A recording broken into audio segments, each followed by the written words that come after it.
Video transmission, yada yada yada yada yada. Supposedly we're doing a thing that's live and transmitting, and Jim's double checking to make sure people can actually hear me on the internet.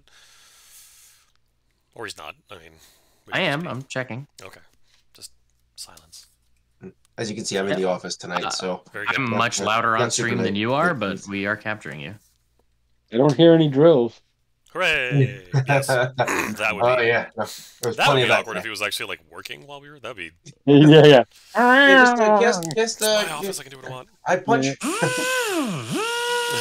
Stay still. All right. Hello, guys, gals, Fireball non-binary in your pals. cavities. Yes, that would be crazy. Hello, guys, gals, and non-binary pals, and welcome to another episode of Mike's campaign of Sugoi Sauce. As always, this evening we have, with his wonderful moonlit background of an art painting, Babbage, Jim, the gnome tinkerer, Howdy. you with his wonderful backlit window, Jeff, just wishing peace for everybody, or whatever that. No, it's the Y. Oh, for you, very good. Yes, You, I'm wow. slow, people. I'm sorry. But Kaden and definitely- Stormblessed. Don't let him. He's just I the god of cast our universe. haste on the DM. Definitely not Eastern Standard Time because there's light out still. Yeah. Yeah, Indeed. Kaden and Stormblessed with a background of absolutely just nothing. a whitewash. I mean, it could be a green A screen. wall. Just a wall. They say that taupe is a very soothing color. Yes, quite soothing. Yes. The High Elf Monk, and then Blessed Bellarmine, the Deacon, the Human Knowledge Cleric. Always very happy to hear that. Have everyone here. When we last met our intrepid adventurers, we basically did several sessions of role-playing in town. I was very happy with it. They had gotten some supplies, gotten some potions, left some weapons to be upgraded. Had some fun involving basically getting some more information from our quest giver, the cook mage Cognin, who was also concocting some ridiculous potion type stuff involving like people losing a minute of life for a second, or not losing a minute of life, but like them like, Right. spaced out for a minute, while also Right. having wonderful Real memories quick. as the tinkerers like, right, we were going to try to weaponize that. I just want to say real quick that the title Cook Mage is amazing, and that should become canon. And like, I can imagine Cogden hanging out with other. What are you? I'm a fire mage. What are you? Cook Mage. That is his whole shtick. Would you like some of my soup? I trained under the great wizard Rorden Gramsey. There's a theme here. Your cantrips suck. Do it again.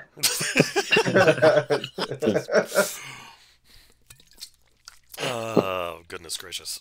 Hades kitchen? I don't know, what would be the lower plains kitchen? Anyway. Avernus. Anyway. So yeah, we Cafe Asmodeus. there we go.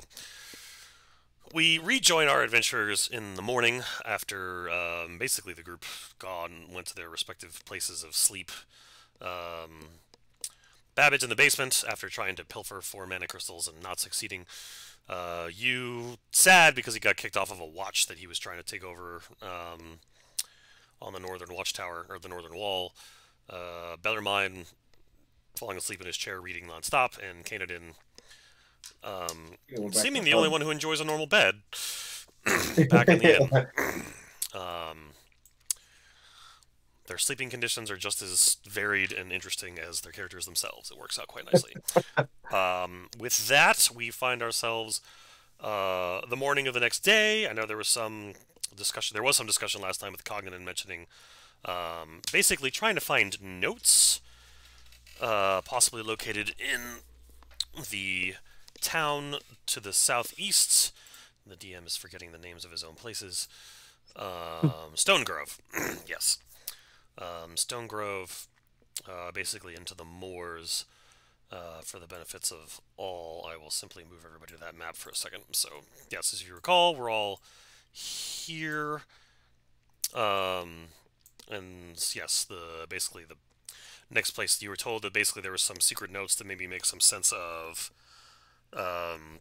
You were trying to basically find a way into the astral plane, as I recall, and some notes that were going to give you a hint as to where that could how you could possibly get there, or what some means of that would be hidden in a library in Stone Grove that used to belong to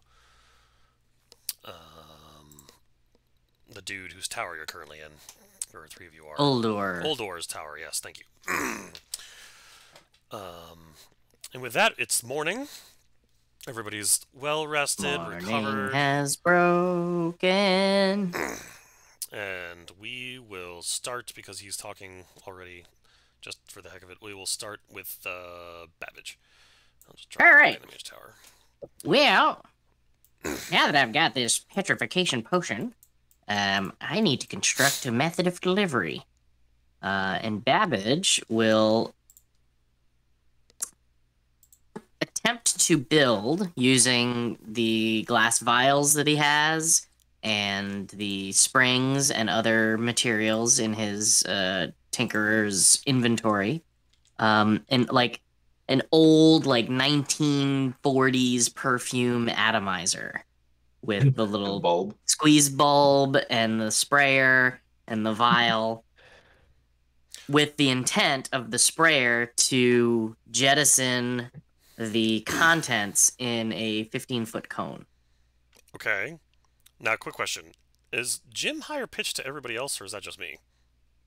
No, that's He's him. using his voice No, modulator. I was using the Babbage filter, so I have a flip for when I speak in Babbage's voice. Got it. Okay, got it. Okay.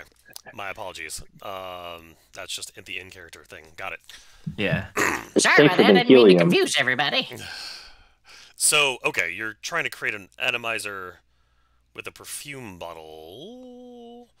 I mean, a 15-foot cone is going to require some sort of, like, larger bellows than, like, a hand pump. Well, the idea is that I could, I don't want it to be single use. I want whatever I put in it to be atomizing. So it would be capable of accepting a what the heck are those things called that I make? Engines? Engine, thank you, an affect engine. Affect engine, to yeah. to actually power it. I think something like that would be a lightning engine. Yeah, you don't really have, like, a wind type engine. It's like No, fire, it's- lightning, and... Fire, lightning, and cold. Okay. Yeah. I'll allow it. I'll buy that. So I just need the gold cost and of the materials to create it. I mean, that seems like it'd be fairly trivial. 15. All right. So that should be accomplished fairly quickly, given my craft skill. Mm-hmm. 15 deducted from my scrap. And I now have a... I'm going to name this the Affectomizer, because it's an atomizer using an affect engine. That creates an effect. That's cute. Inventing things on the fly. I love this game. The only way it could be better is if it had Acme in front of it. The Oh, Acme. yeah. I will come up with a way that acronym works. Give me some time. Babbage's Acme Affectomizer? Yeah, no, we can totally. No, I will make Acme work. Don't you worry about it. You are woken by the sounds of a tinkerer tinkering, and the occasional psst as he works his lightning engine into his affect engine.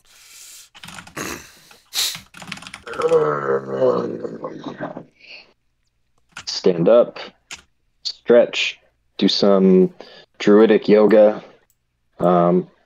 Since no animals can be harmed in the making of this yoga pose, they have different names now. I just haven't figured that out. So when Jim figures out Acme, I will have different names for different poses. That's not fall man. Just name after trees. It's fine. Trees don't have feelings. Plants in general. Actually, plants, I think, do communicate. That's a whole different discussion. I was just reading an article on that. Yeah, it's like Yeah. they release pheromones and stuff. Yes. Fungi do as part of localized aspen grove and other tree community systems. So All right, I got it. let's hear it. Do you want to share that, or are you going to wait for that for the opportune plot moment? He's typing furiously. So I stand up. I hear Babbage in the other room I'm gonna take this time to do some grooming. I assume there's maybe some kind of wash basin or water nearby, or would I know where such a thing is? There's definitely one in the kitchen upstairs. All right, then just nonchalantly, nothing.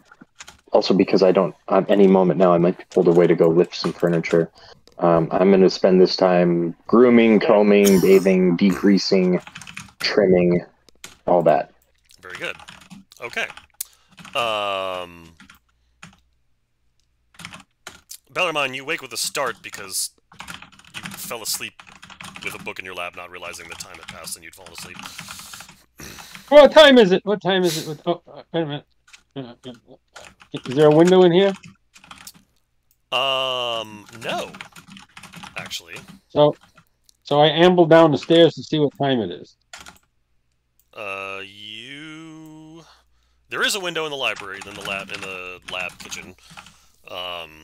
You come across you come across your Furblog friend, basically cleaning himself in a wash basin, let's say here. But no, there is a window over here that lets you know that it is, early morning. Dawn has... I overslept, and I smell like a goat. Oh, that makes two of us. Where's the shower? Where's the shower? Didn't realize anyone else would be using this, so you're gonna have to go fetch your own. Yeah, there is like all kinds of fur and like trimmings and like it's just it's in the middle shells. Yeah. Right. Well. Can you tell from there? Tell what? Did I haven't had a shower? Oh, you has a keen sense of smell, which is overtaken by his own. Ah, okay. Well, maybe nobody else will tell.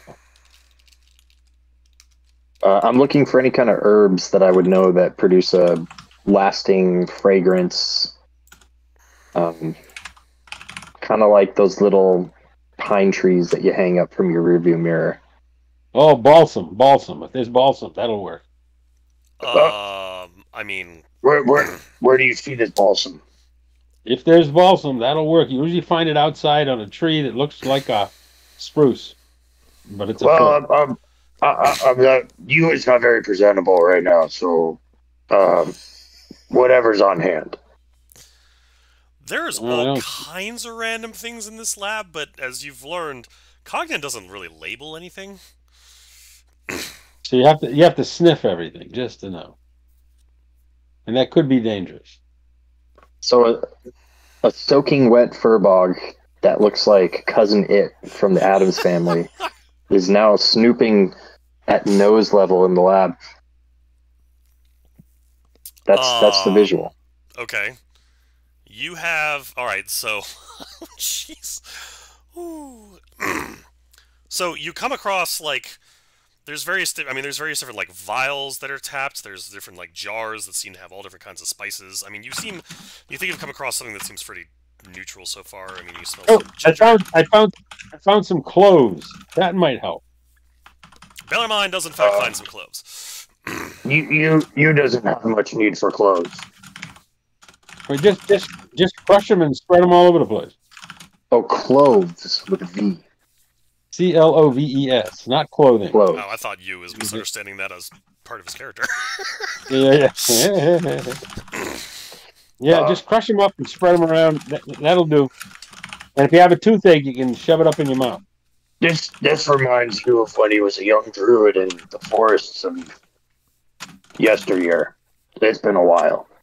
And I take the clothes and refragrance myself. Very good. Well timed, Bellarmine. I was going to have to come up with some random fun things that happened to you. And then after I do that, I go back to the wash basin and I'm going to sift out all the hair and stuff and everything else. And once I have that in my hands, I'm going to bring it back down to Babbage and present it to him. You understand, so you have a fondness for junk and scraps. Well, you doesn't need this anymore. Well, sorry. Describe again what I'm seeing. So everything that I trimmed and scooped out, everything into the wash basin, I'm bringing it down to you like a puppy or a cat with a rat. Like, here you go. I don't need this anymore. You take it. This is your body hair, yeah? And whatever, a snail shell and twigs and Dandruff. everything. Interesting. So it's super gross. All right. Okay. Why don't you put that in use special pile, which I will designate for all of your special belongings, and we'll leave it right here where we can find it. You didn't know it had such a pile, but it might stink. And with that, I walk over to where the pile would be. Then I look at the fire, and I look at the pile, and I look at the fire, and decide that I'm going to throw it all in the fire just to get rid of it, because if Babbage can't make anything useful out of this, then it really is just a waste. And there's green smoke running up the I'll say, chimney. as you throw it into the fire, like Paladin runs up and he's like, Sorry, I didn't see that because I'm on my laptop, so I can only see one screen. Paladin looks up all expectantly, thinking like he's gonna be able to do something with your stuff, and then you throw it in the fire, and he just kind of sees like, all disappointed, disappointed, sad that he thought he was playing with something. And then he goes back to helping. And then he goes back to helping Babbage. He was going to weave a hat. There will be more. With that, he just kind of walks up to you. He plucks one hair out of your leg. Ask first next time. He kind of looks up at you, a little confused, but nods. And then puts the hair down delicately on the table in front of the fireplace. And then, comes up to you again, pokes you in the leg, and, tugs gently at the hair without plucking it. Why? Well, you've basically confirmed to him that this is useful material. He's trying to collect it. No, you see, at which Paladin does shake his head in affirmative. It's only useful when it's not on my body. That's why he's trying to pull it out. You're very bad at talking to robots. Let me try. No, you see, you can have it when it's no longer used. At that, but if it's on used body, it's not you. At that, he puts a finger up, runs over to Babbage, takes a pair of scissors, runs back over. Oh, no! And runs over like a toddler. I pick him up with one hand. So his limbs are flailing. I remove the scissors. And I look at him, and I say, No, we only collect hairs that you gives us willingly. We don't pull them out of his fur. Also, we don't care about his hairs, so just forget that he ever gave them to us. Paladin seems to acknowledge this, and then hands you back the shears and stops. And then I cast guidance on Paladin, so whatever he does for the next minute, he's hopefully more successful at it. He seems to be extra good at organizing small little nicks and knacks that seem to be scattering off of Babbage as he's finishing up his... He's, all the time I've been organizing my craft materials, he's got his own little tiny makeshift desk with pocket lint and a twist tie and a button, and it's his little crafting material station. It's adorable. He's the cutest. Anyone missing anything? Maybe he stored it there. He's not a ferret. You never know. That's a wizard's familiar. Yes. Canadin, you rouse from a very pleasant sleep. Yeah, it was lovely.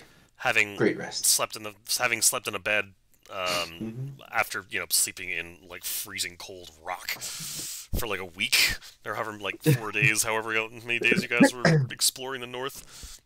Yeah, I very much enjoyed that sleep. Yeah, so I stretch. I slowly rise, and I head downstairs, grab a cup of Joe, and but I would probably head right out and try to find Babbage, see where we're headed next. I mean, you know that everybody's in the tower because I know he's in the tower, so I'm gonna head decided right that's there. where they sleep. I remind everybody that we have enhancements and tattoos and all kinds of things that we got to check out. We do have to pick those up. Yes. I'll probably go say good morning to everybody first before running on over to grab my dagger. Okay. Yeah, I'm gonna make my way upstairs for breakfast.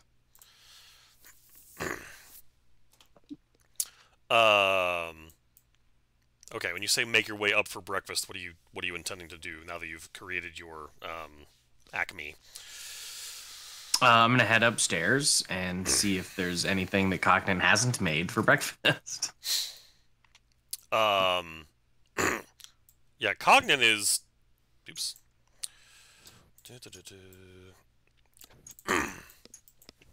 I mean, you've got basically. So you come upstairs as Bellarmine's finishing up his cleaning of his own trimming and cleaning and what have you in the wash basin. Kanadin walks in, freshly caffeinated. I'm basically thinking that all of you are on the lab kitchen floor at this point, but nothing's like being prepared. There's no food that's Good. No, I don't want anything he's prepared. Okay. Yeah, that was expected. So I will make my own breakfast. I recognize things aren't labeled, but as a skilled cook, I should be able to identify edible ingredients that aren't going to make me smell like strawberries or something. Very well. Roll me an investigation. Alrighty. DC 15.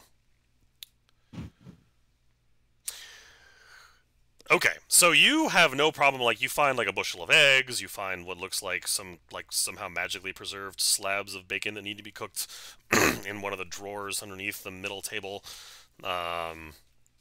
some concoction that looks like fancy tea leaves in a bag. There's a few times you actually go to, like, what you think is salt, but then, like, as you go about to apply it to, like, the foods, you realize, like, you take another sniff of it, and it's like, it's not salt, it's not sugar. You're not sure what it is, but you know it's not salt, so you put it back like 3 or 4 times. Anthrax, great. Delicious. You find, like, there's a couple of times when you think you have an ingredient, but, like, upon further inspection, you're like, no. So yeah, you managed to, are you making food for just yourself, or are you making food for... I will begin by making food for just myself, but I'm open to the idea of crafting some more stuff if people ask for it. Alright, and if you could roll for your cooking tools. Sure. Perfect breakfast. Wow, okay. Yeah. The smell of eggs and bacon and basically whatever else Babbage wants to make at this point. I'll let your imagination run from here. Oh yeah, it's standard English breakfast. We've got some eggs, a couple of rashers of bacon, some beans, some cheese, some tea. You find all of these things, and it is making everybody else's mouth water. Because, like, the bacon smell is just aroma. And I'm oblivious to anyone else. I'm just making my breakfast, and I'm gonna sit down and start eating it. Like, obviously, you're capable of making your own breakfast. Like, that's in my head. Do I smell this? Oh, yeah. Everybody smells it. It's perfect It breakfast. is wafting through the whole tower. It's Crit Cook's Utensils breakfast. And this is down on the ground floor? This is the lab kitchen. Third floor. Kitchen, yeah. Third floor, yeah. And since I not only don't know how to make breakfast and don't trust the ingredients that are hanging around me, I head over to the inn. Okay. Bellarmine heads out. I look for whatever cooked plant materials have been left behind by Babbage, and basically look over. And then I look over at Kanadin and wait for him to kind of look, and I kind of motion to him that the beans are mine. Beans and tea. Have all the rest. I say, go for him, and I go for as soon as he turns his back, I'm gonna grab some slab of bacon. Touch nothing but the beans. My fur comb is also like my food spoon / spork, so I just kind of. As you're enjoying the bacon, and the beans, you hear a guttural roar come from. Oh, I forget you were all are. That's right. As you go to the basement up to the third floor, you ground floor, first floor, second floor, third floor. So, yeah, you hear like a guttural roar coming from below you. Oh, the owl bear likes the smell of breakfast. And then at that thought, or I don't know if you said that out loud or not, like River comes walking up the stairs, and she's like, "What are you guys doing? That's reserved for Cuddles. Why do you all have to keep doing things to make my life harder?" He was pretty sure the Cuddles will have plenty of food. We just, wanted to make sure walks this up and food is like was just takes the bacon off your plate and like grabs another plate of it. I fight her. I keep the bacon in my I struggle. I like slowly try to hide it behind my back. I hold the beans well above her reach. I'm holding the beans up here. She's gonna have to climb me to get to them. She's not. No, she's only cares about the bacon. Like she doesn't seem to care about the beans. Like the eggs doesn't matter. Oh. Then I eat beans while laughing at their food choice. Okay, so Babbage, how are you trying to? All right, now remember. Sorry, I thought she was taking the entire breakfast away from me. No, she's just trying to take the bacon. I get that. That's fine. Cuddles, I apologize. Sorry about that. I just assumed Cogman said we could help ourselves. He didn't mention anything about a reserve. Halfway through your statement, she just like has the bacon in her hand and walks away. All right. Well, that was a wonderful conversation this morning. You're a pleasant conversationalist. And she is out of earshot. And you hear more roaring, and then more sort of like stomping, and then. Well, at least he'll enjoy the bacon. Now that I've made it. At that, you see Cognan inside of like coming downstairs. Like, what? What? Who woke up Cuddles? I believe Cuddles woke up Cuddles. The bacon spontaneously began to combust, and the fat began to render, and that woke up Cuddles. I see you took advantage of I see you took very advantage to make okay breakfast. He kind of like goes over that because I've clearly come under the impression that he doesn't know how to make breakfast. So I just yep, okay, whatever you say. I'm gonna eat this food though. Very good. And then he proceeds to basically out of like a small little drawer that seems to actually be like not at the edge of the table, but like halfway underneath, he pulls out basically oats and starts pouring them into his cauldron that he had that concoction from last time. And starts pours some sort of like purple liquid into it, and then starts like and then like creates the fire underneath it and starts cooking over here in the corner. That is leggy. Okay.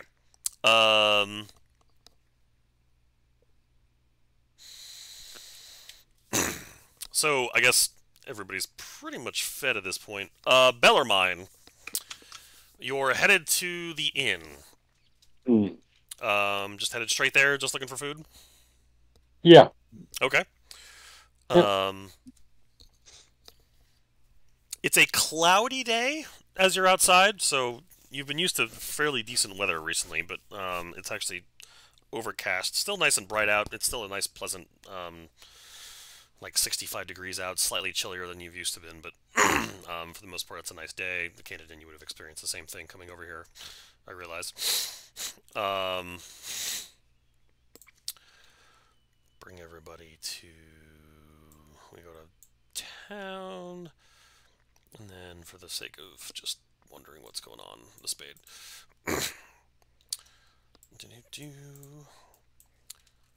Now, who's attending?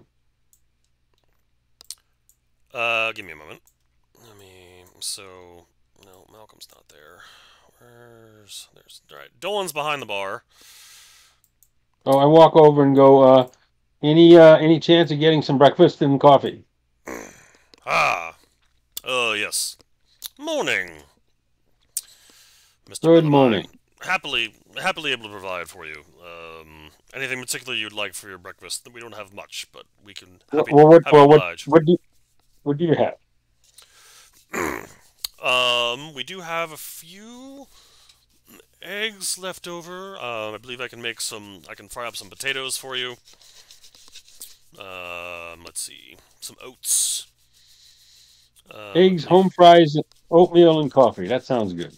Oh, that's easily wonderful. Puts down his mug he was polishing, and proceeds to turn around and basically fries up your breakfast. Cooks it up in a matter of minutes. I just realized I've got Lyco in here twice. Yeah, the place does seem to be rather. I mean, the town itself is sort of bustling with activity as you walked around, but Lyco seems to be the only one actually here along. Actually, this lady would be here too. Now, and how do we pay for this? You would recall that because there's no currency on the island, you have all sort of paid your way with entertainment. If you recall, there's the I can't remember what I called it, but the performance you all did on the stage involving being ghosts. It was it was a Christmas Carol, but I turned it into something else to make the Chronicle. Yes, with a Chronicle of something or other. Like that, on top of the performance that the group did the first night they were here, was basically your form of payment. So you're good. All right. Yeah, I was gonna do some Benedictine chant, but that's okay. So I'll take the food and I'll ask the Lycos, can I sit over here?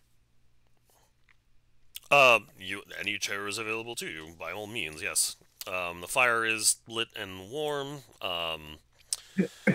Oh, then I'll sit over here. Okay.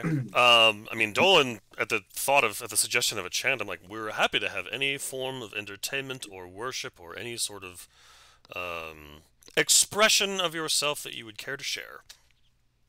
Well, here you go. This will be a prayer for breakfast. Could you roll a performance at advantage? Since this is something you know very well. Where the heck can I find it? On your core tab, just to the right, to your ability scores on the left side of your character sheet, where you're like acrobatics, animal handling, all that stuff. One of those is performance. And how do I do it at advantage? There's a toggle at the top of your character sheet. It says advantage, normal, or disadvantage. Okay. Advantage is already selected. Wow.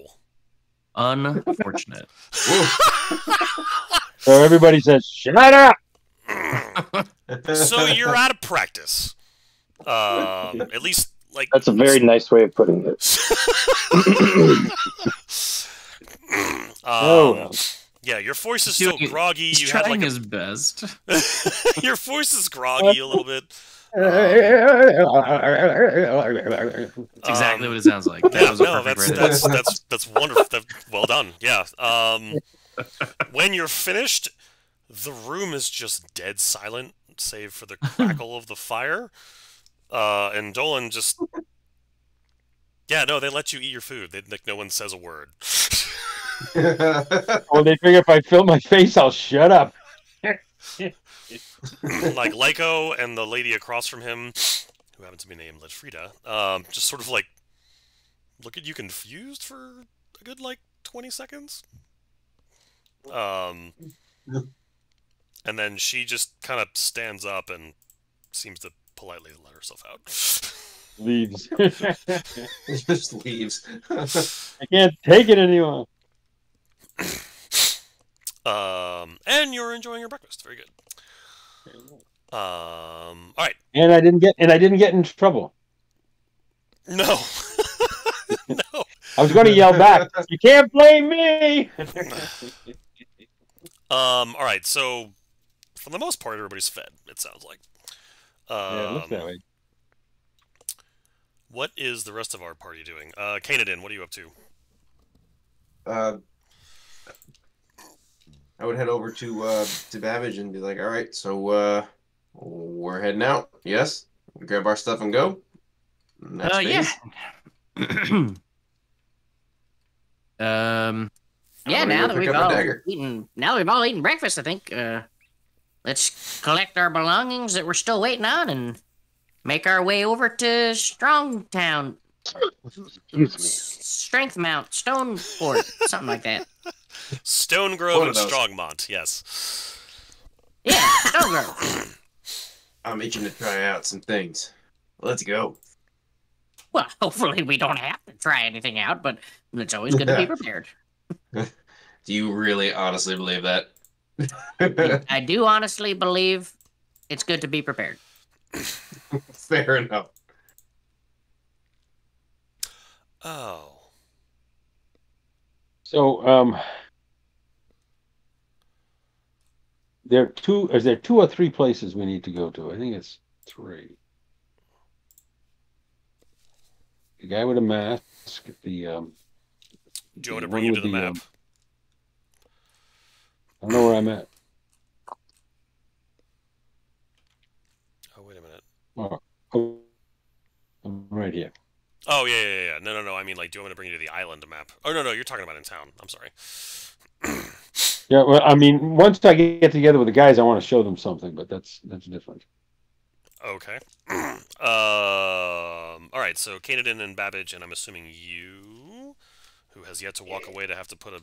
Unless you walked away and I wasn't paying attention, I'm assuming Jeff, you haven't actually had to leave yet, right? No, it's selling stuff on offer up. So they say, "Oh yeah, 5:30 to 6," and now it's 6:30. Yeah, I love that sort of situation. Nobody follows rules. No. Okay, so where's everybody headed? Let's pick up the dagger. I'm gonna follow, like, not escort, but like follow around with Kanadin. Gonna escort. Boy. I'm gonna follow Kanan wherever he needs to go before we're ready to go. Okay. I'm going to go to wherever the weapon enhancements were. You are all going to Mercury's house, which is up here. Northern end of town. Alright, so for the purposes of ease, the weapons that you had all asked for are done, made, and created and handed to you, so you get your dagger there, Kanadin. I need to scroll up and remember what everybody else wanted. I think I've already got the tattoo. Dagger, crossbow... Yeah, mine's the crossbow. Yep, so the crossbow's enchanted. Of course I didn't write down. I spin the dagger in my hand, check its balance. It Right. is... I mean, she's... she seems very tired. Like her eyes, she looks like she's been working nonstop. So she's just like, I hope you're very happy with your work. I very much appreciate your time. Your dagger, sir. Your crossbow, Thank you very much. gentlemen. Mr. You, sir, your staff. And who was getting the armor done? You got the armor, right?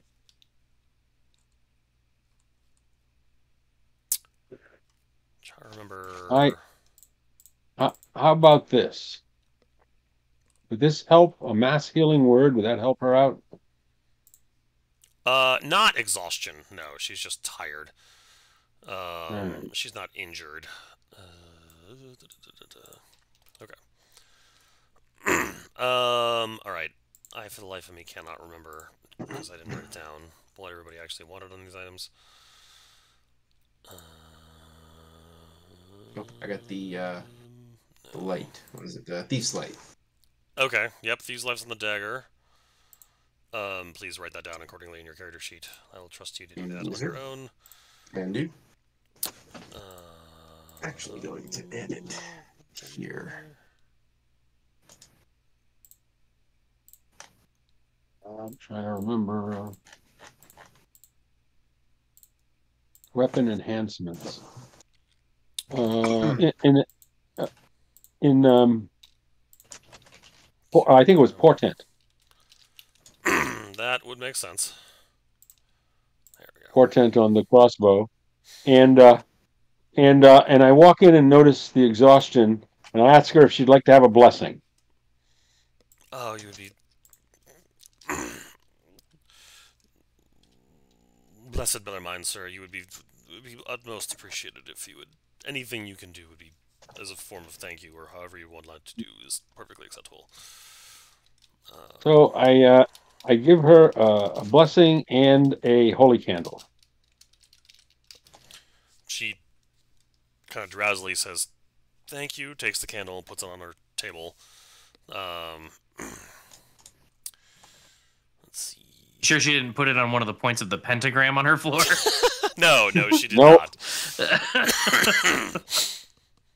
If she did, it would have disappeared.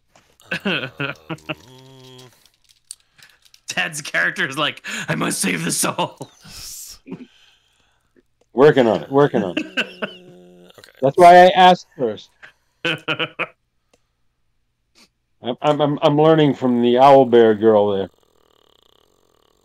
Oh, that's good. It's good to learn. I still ticked off, even after we saved her life. You know, teenagers, they value their privacy. Did you want to do quickness on the armor, Jeff? I feel like that was a thing. And then while I is everybody there? All of us together? Yeah, everybody's there. So I say, I got something I want to show you. Do you remember this? And I show them the map of Stone Grove. Ah. I think I was doing quickness on the armor, or no, wasn't I able to do a second portent? Well, you had the staff and the armor, I think. So the shield is already a shield of portent from before. Right. Could I do portent? I think that's why I was going to take a while, because I wanted portent on the staff and then quickness on the armor. Is that right? That sounds right, yes. Okay. And then, what was the last thing? Do we have those inventoried yet, or were you just thinking ahead? No, I haven't added to your inventory. I'll have to just keep that in mind, and I gotta go back and do that myself. Or you guys can do it if you think you can pull it off. And then, let's see. And I point out that my map shows some 18 buildings in Stone Grove. We don't know which one we're going to be going to. That's not counting the little camp buildings. Those are juicy portent rolls right there. Where's crossbow? Do you re-roll them even if you haven't used them? So every day you re-roll them no matter what? I believe so. Yes. Were we putting portent on the crossbow? Probably. You guys really like portent. Either portent or inexorable. I don't remember which one. I think you did want to do inexorable, actually. That does. I think I have inexorable already. Yeah, that would be ideal because then you don't have to. It just happens. Yes. Okay. Cool. All right. Yeah. I trust you all to keep track of your portent. I wish there was some window I could put up where those numbers stay, but I'll deal with that. Is there a way? Is there a way? What do I do to make the crossbow inexorable? I don't know what to do. I'll take care of it. Thank you. Thank you. All right. She very politely hands you your items and says, "Thank you very much." Politely ushers you all out the door and then closes the door with a big sign that says, "Do not disturb" on the front. You see her draw all of her blinds. And crash. Yeah, and the building goes silent. And you are all outside her house.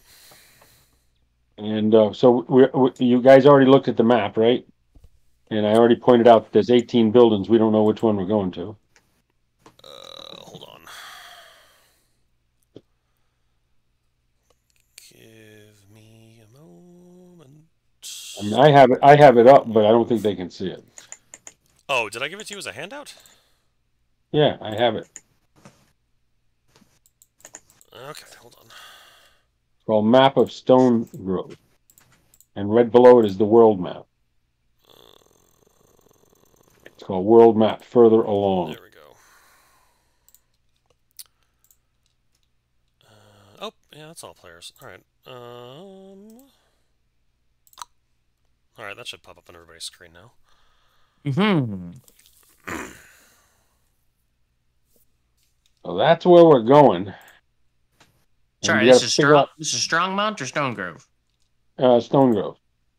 Very well. Isn't that where we're headed? Yes, yes, yes. And then the world map, there's one, it's called the further along world map. But I don't think that's going to help us much.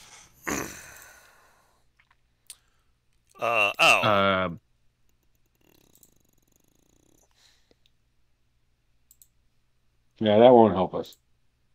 No, that's just, I mean, that's the really... I think it's the outdated island map I need. Correct. So the we've got outdated island map has their sort of, it's the Crescent Isles, what we need. No, so I think the expectation here is that we'll it's the moors that we need. Yeah, we're gonna follow the road, but there's no reason why we have to follow on foot. I don't think But we should attempt flying over the abyss again, because that led to some difficulties. But what about the bridges? What about the bridges? Didn't we have to have ladders to cross? That was long before we knew how to fly everybody everywhere. Yeah. We were just young pups back then 2 weeks ago. Yeah. We certainly don't want to be flying into anything flying around too. I suggest that we fly close, but then take the last leg on foot. Yes, I tend to agree. We should just use our flight to cross bridges quickly. Well, no. We should fly for speed's sake. But once we get near Stone Grove, we should be more stealthy. Two ways of doing it. One would be via the dig. The other would be via the Three Bridge. Well, we're not going to go via the dig. That would ask us to cross over to the abyss. I don't expect to do that. Let's go south out of Uldor's Tower, across Three Bridge, through the Southern Wile, up into the moors. That's not the fastest distance between 2 points in a straight line. Yes, but remember, last time we tried to cross the abyss, we had little islands dotting the way to land. And this time, that doesn't appear to be the case, and I don't feel like fighting whatever we find in the skies. So let's just work smarter, not harder. Perhaps we could stay high, but over the road. Well, as long as we're not fighting stronger because we're going longer. Don't expect that to be the case.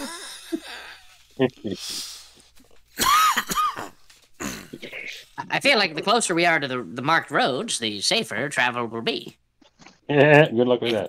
If my experience in MMORPGs tells me anything, the roads are safe. Yeah.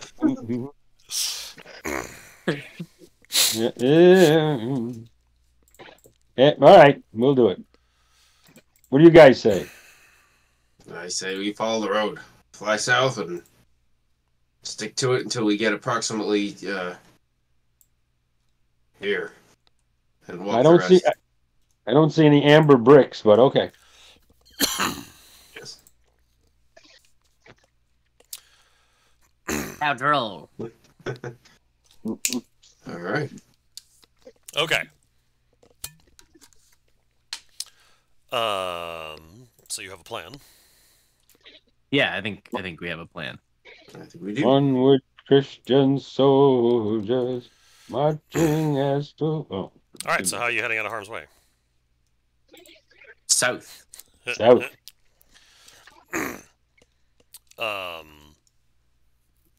South on foot. Okay.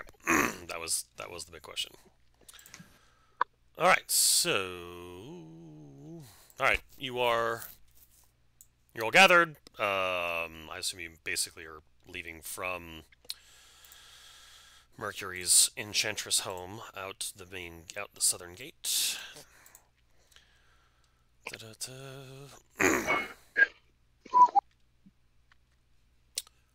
You are pleasantly greeted by, again, Dimitri and Tiberius. Hello, howdy, hello. Even though it's not their fault, I Yep. passive aggressively snub them for getting kicked off the watch. Even though I was just about to say, hey, do you need any help, Garden? We have Oh, you somebody that guys are loves heading to out do it. again, right? Like, is that gonna be? This is like a regular thing, you guys, huh? Like, this is gonna be whatever. You wanna should come up- stick to what you do best, which is keeping watch and not having each other's backs. I'm sorry. You is sorry. Good luck to you. Tis the What? adventurer's lifestyle way, always on the run.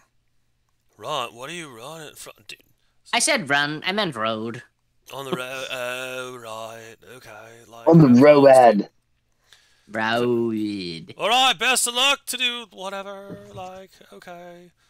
You should probably put that down on the log. Oh, right. Yes, we have a log. That's a thing. We don't have people leaving normally. Right. Anyway. Yeah, they open the gate and let you out. I knew that Ozzy Osbourne was one of the gate guards. EM cannot keep his accent straight. Okay. Let's see. Going south, you end up here. Sure, looks familiar. Clearly all these people aren't actually here this time.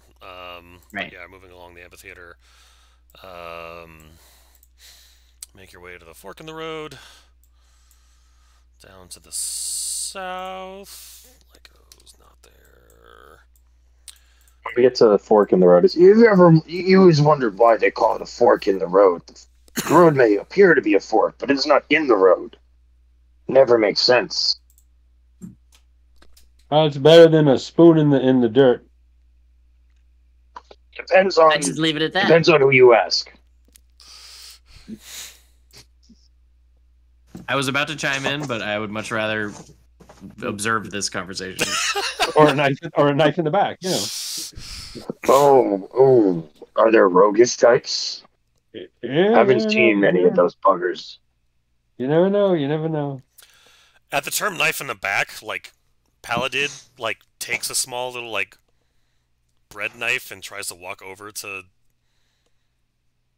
Bellarmine. and I pick him up by the knife and carry him back to Jim. To Babbage.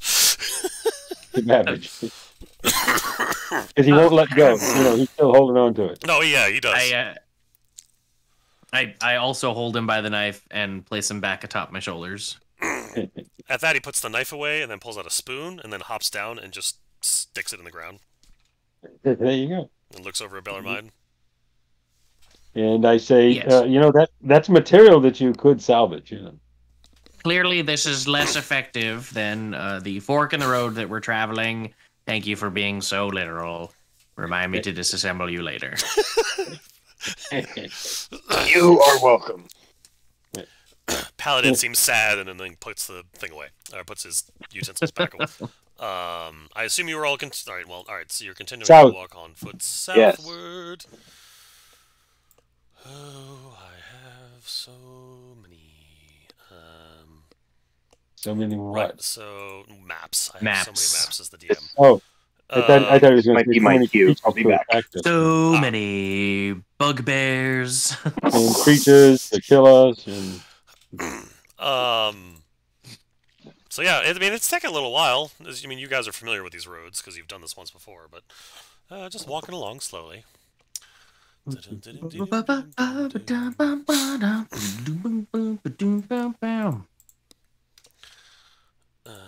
Yeah.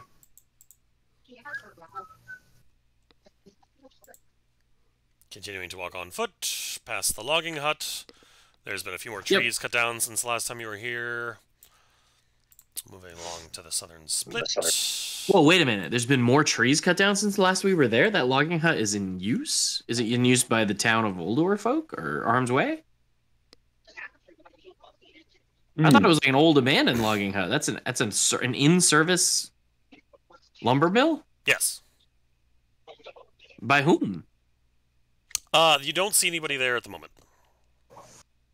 Oh. Well, I'll have to take note of that. I didn't realize that was in service.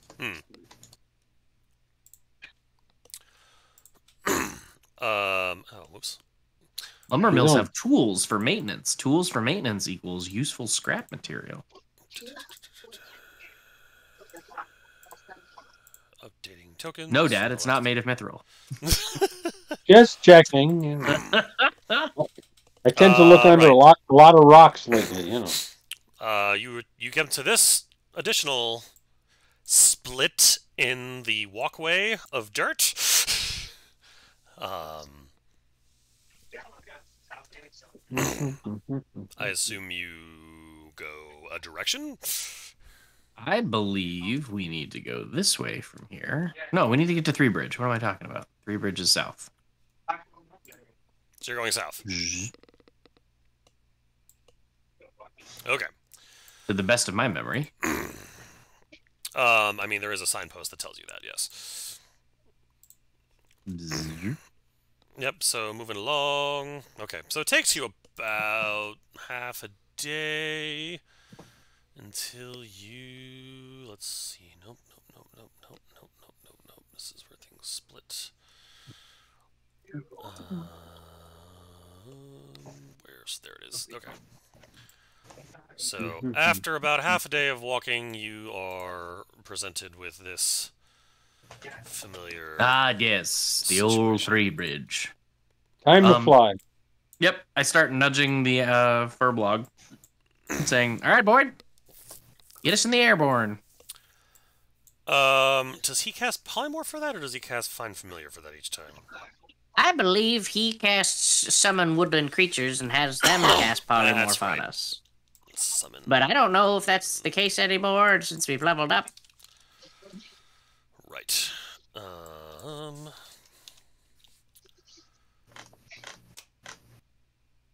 Conjure woodland beings. That's what it is. Yes. Okay.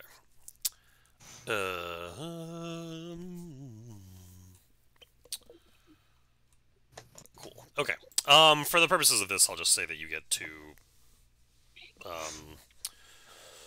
pixies or sprites, whichever one can cast polymorph. Okay, and then this was the bridge that fell. All right, there were gargoyles you fought, and then there were dinosaurs that came out later. Okay, so you guys, all right, who's turning into a bird or a giant owl? I think is what you guys have traditionally done. I traditionally convert. Okay, so Kanadin gets turned into a giant owl per usual. I believe you also is Who? the one. Yeah, usually Canada and you. Got it. Okay. Who? Who? You. Who? Who is Hugh? With him. Who you? All right, you proceed to fly Paka! southward. Basically, around this, you recognize the harpies, but you fly through it quickly as you make your way from this bridge. Hey, our bridge. To the middle bridge. Hey, the bridge. It's not there anymore. This was Ye oldie Bridge 4. Oh, I've got a nice little weapon sitting there still. Good. That was left, let's see, flying through here, and then here, and I believe this is where you actually left it behind. This is where Yeah, it remains. we huddled it under some vines or leaves or whatever to hide it. It's still there. Nice. Good to know. And then you proceed to fly past the giant statues. Basically, all right. So, hold on, I gotta back up. Actually, This is when the biome changes. it does, but I'm actually gonna go back all the way until the first bridge when you actually are turning into hulls. So because this, I don't know if this. Sorry, I gotta go backward in time. I forgot a rather important piece of information. So as you get out of the woods, that is the Ironwood on the main island that you guys call home now, out into the bridge, you can see across the vast crevasse, and at this point, I'm actually gonna move you all. Too many things. Back onto the map. Too many things.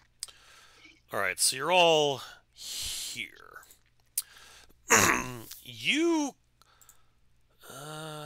maybe not actually. Well, we'll say this: you turn into your giant owls. You fly over this bridge. You fly across this bridge. You fly around this mountain. But when you get to when you're flying over the third bridge and you're high enough off the ground that you can see clear across this gap here. Drawing things. You can see. So like once you come off of the bridge, like the overcast stops. Yeah, the biome, as you said, changes. Actually, no. The overcast does actually continues across over 3 bridge, but you can see over into the moors that the sky does seem to be darker over here, but you can also see what look like pillars of smoke coming from somewhere over in the direction of the moors. Specifically 4 of them. Is there a door leading to the moors? Hey, more door? Terrible and funny, and why didn't I think of that one sooner? I'm jumping off of this bird. Yeah, you see... That is the wrong color to be noticeable. Roughly... There... Actually... There's 2 of them. When you say pillar of smoke, is this like a campfire or something unnatural? What color is the smoke? Black. Black smoke? Yes. Looks like furnaces or something. Or diesel. Sorry, I had asked a question. What was the question, sorry? Did this look like campfires or something less natural? Oh, I thought the black pillars of smoke answered your query. I didn't ask what color they were. No, I mean, I'm trying to figure out how to answer your question. It's hard to tell from this distance. They just look like pillars of black smoke. Okay. Do they appear larger than would be a campfire? Very hard. From this, difficult to tell from this distance, but you believe yes. Okay. So as the owl, I will continue my flight, following the road, but I will not cross I will not go any further than here. Well, I think that was the plan for all of us. Yeah.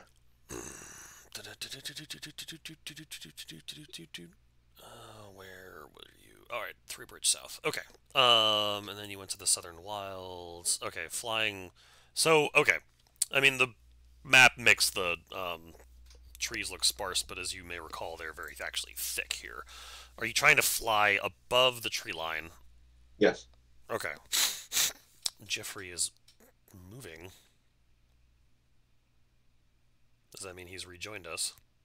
But I'd be flying fairly high above the tree line, so that, arrows couldn't reach me from the ground. Okay. Fair enough. All right. You do see, because you remember, you get an unpleasant reminder of the amount of cobwebs that you actually see, throughout these woods, but you're above them all, so you tend to avoid them. You make it down to the split, where you had some fun, as well as, plant growth everywhere, because you guys cast spells here for that reason. But this is where you finally go places you haven't been yet, because you're going east. And are we right here right now? Oops, you can't see that because I'm on the wrong map that nobody else can see. Sorry about that. Well, so the map, as you recall, is a sort of an artist's rendition, so it's kind of it's not super helpful to try to gauge distances off of it. Is this a bluish water? Yeah, no, it is a very slow-moving stream. Actually, the rapids are less accurate. It is actually water, though. And is there a bridge over here? No bridges. There seems to be Or just step. a paved road. Those are steps that seem to be. So, I mean, you do Steps. see what looks like steps that lead up to some sort of ruin. Is there but- still spider webs everywhere or no? Yeah, there is. All right, so I am not bold. I hang behind Bellarmine. Well, you're all on giant owls at the moment.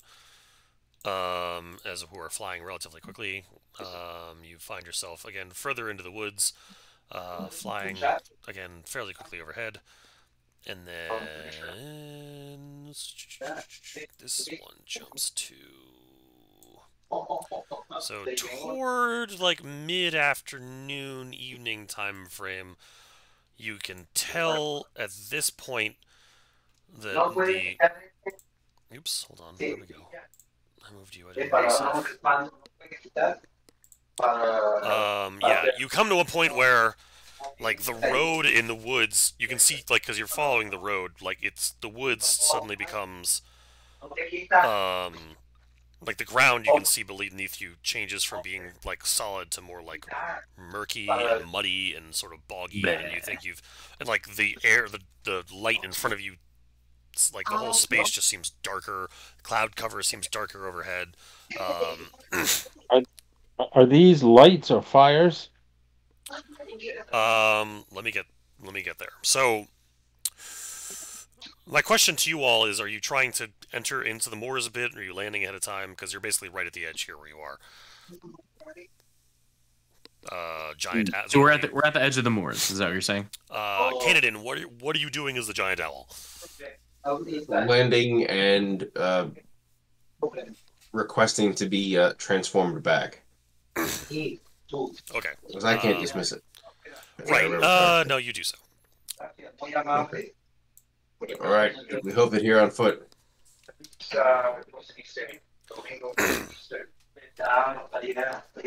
I'm not flying through that. So yes, at this point you actually you've come across essentially what looks like a long wooden bridge, or like a walkway. It's not really a bridge. It's more just like someone has put planks basically right on the ground, so you actually have some solid footing because the rest of it looks murky and muddy. You can't drop your own. You can't drop somebody else's polymorph. No, but the pixies land can. and then request the. Right, no, but Like speaking Oh, my it wasn't the druid. It was a pixie. Right. Right. Okay. Cool. What just happened? Okay. I kind of think we need to wait for Jeff to proceed. But yeah, Bellarmine, you do actually see torches along the path. Torches. Yeah. So something that someone has lit. So there's life forms around here somewhere.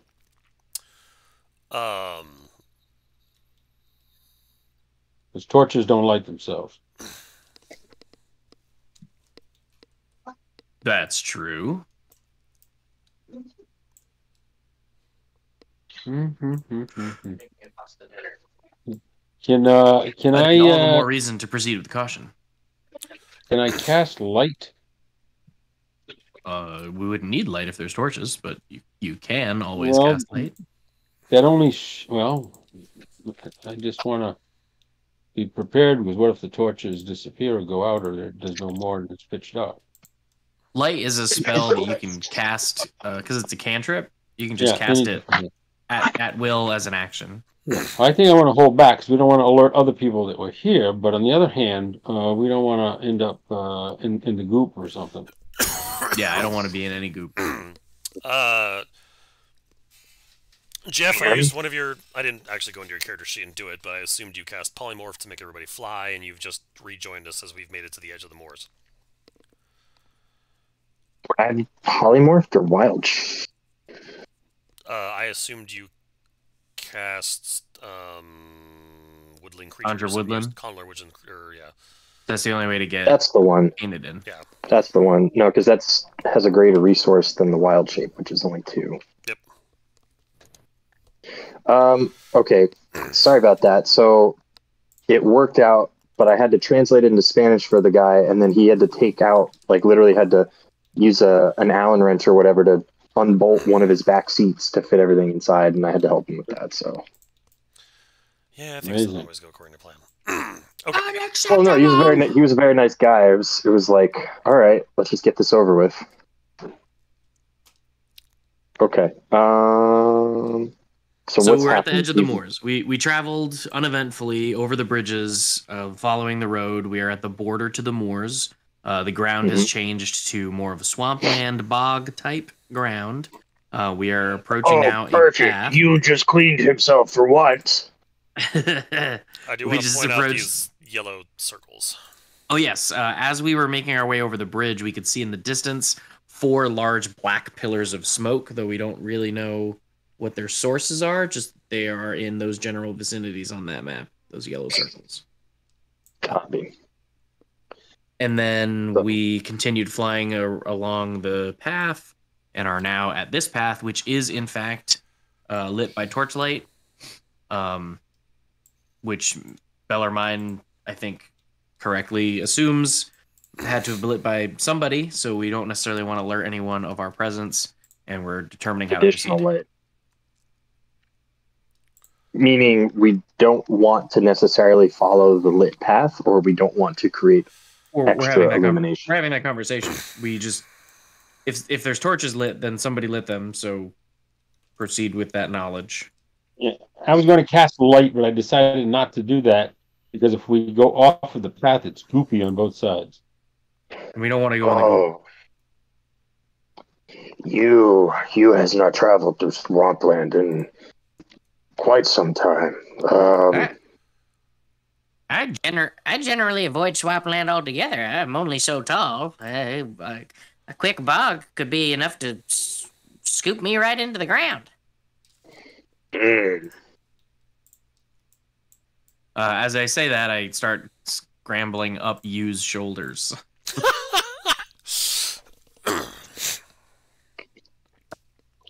And I start walking like an AT.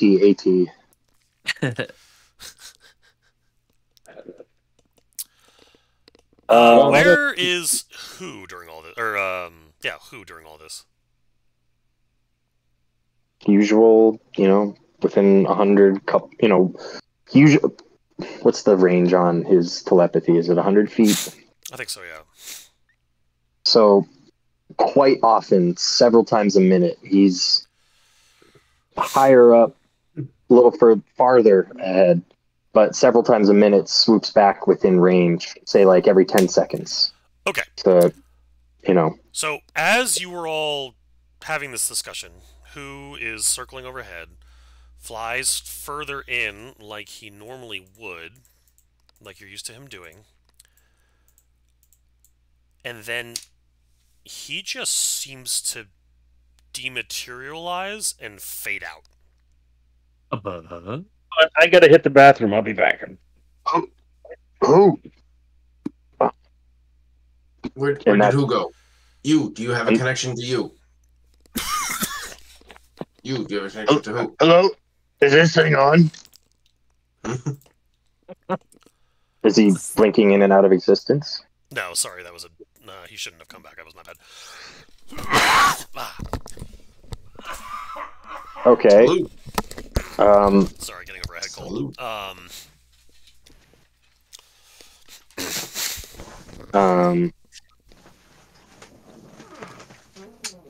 So that happened. Are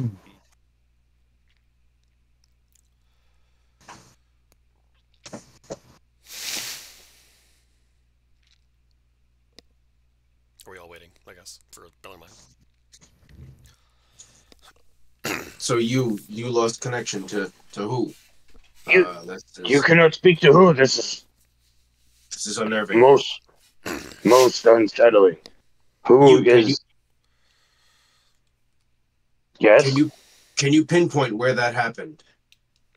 How far ahead? I mean, I last I saw he was right here, right? Roughly. All right, I'm gonna create bonfire.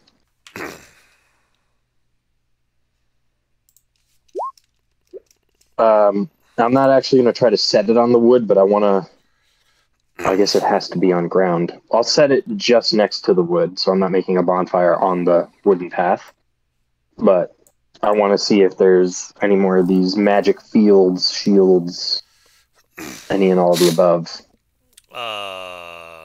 Okay. I will do something similar, but with Mage Hand. I'll cast Mage Hand 20 feet in front of me. Link Mage Hand for me. And it'll do. Ned Flanders.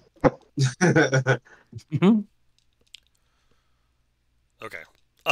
So you just have Mage Hand floating around you. It's just Okay. like kind of like I want to keep it 20 feet in front of me instead of the full 30 feet. Got it. Okay. The Mage Hand seems to just be hovering there. I mean, I guess you have control over it, so it's not just like waving at you. But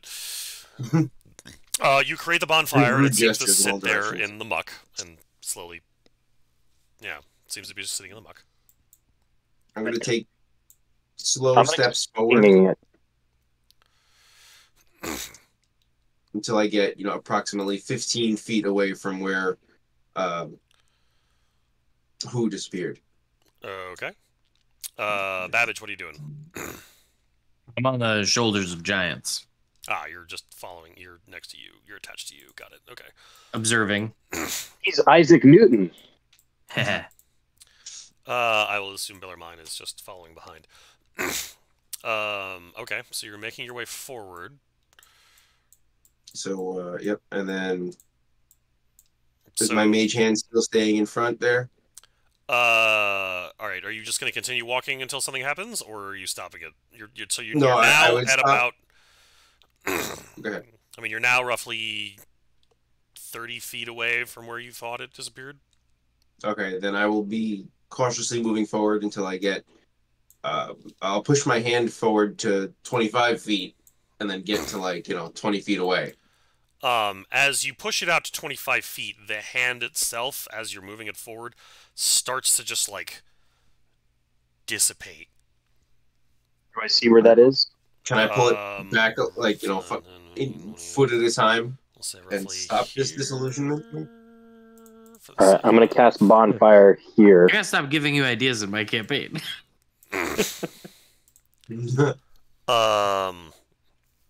You alright? So you're casting the bonfire there. You cast the bonfire, and it just I feel sits. targeted.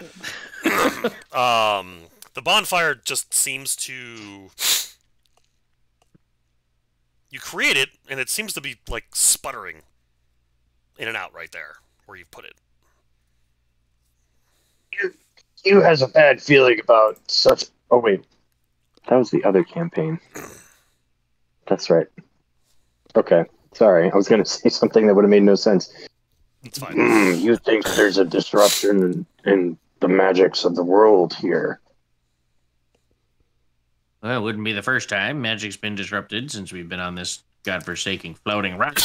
Yes, but who is missing? And this is very disturbing.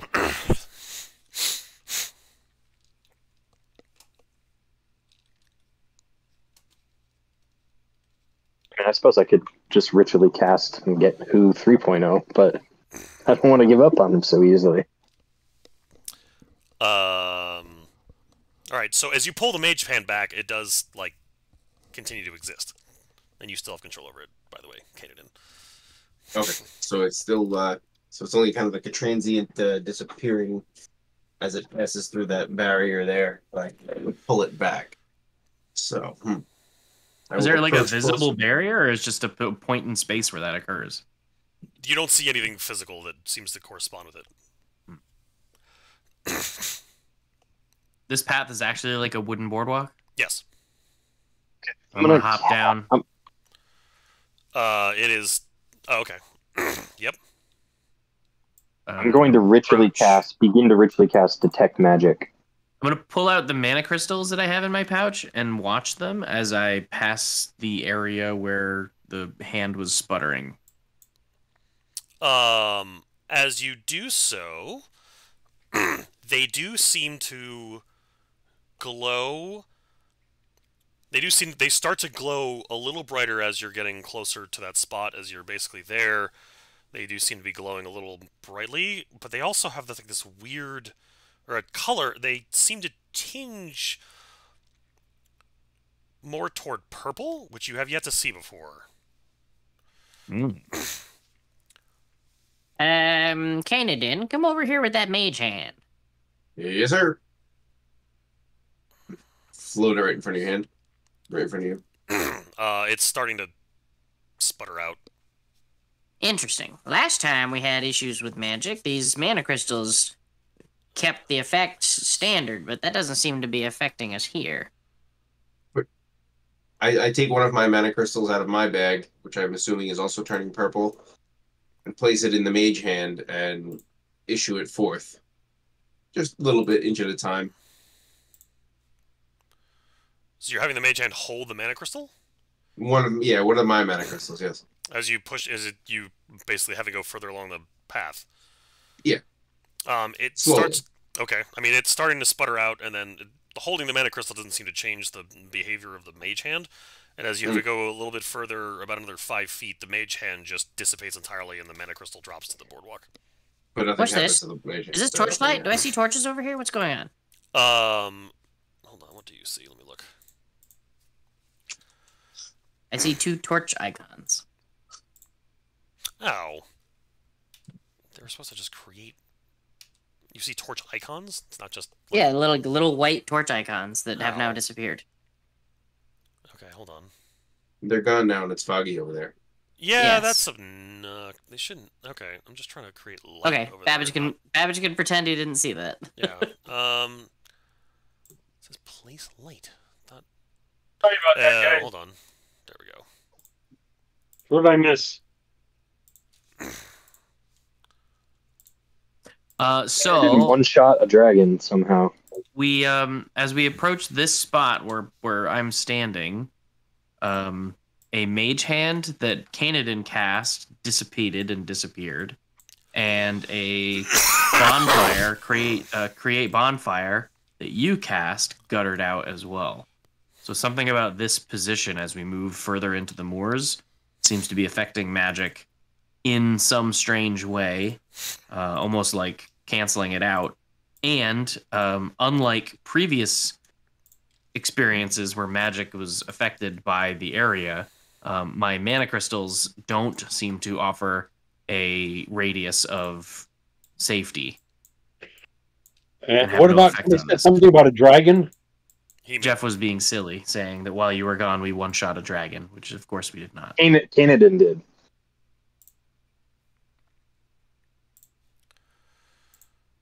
Oh, hold Did on, it just go let's do this. eerily quiet all at once? Yes. So we're moving forward. We're proceeding with caution and determining what's going on with the magic. And you're leading, huh? I was investigating. I moved to the space where the mage hand disappeared to see if my mana crystal would affect that, and it did not.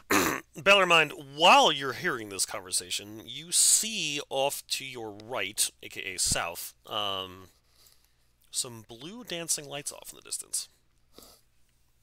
Blue Man, dancing. this sounds so familiar. Hmm. I had this, but there's I no- had this built before we did your campaign. How did So I come up with the thing that you had already built? So how do we come off the road to investigate south without getting into the goop? I Yes, don't think we can. do. Yeah, I don't think we can. But it appears from since I wasn't here, it appears that spells are ineffective. Yeah, it looks like it's at this point, like to the left was fine, but any further right, magic seems to not work. The group of you also see some blue lights up off into the distance to your north. Police cars? More light blue, seeming to move around. Sorry, you said more to the north as well? Yes. Yeah, he just put a little thing up there somewhere. I see you I don't- pinging. I don't see lights.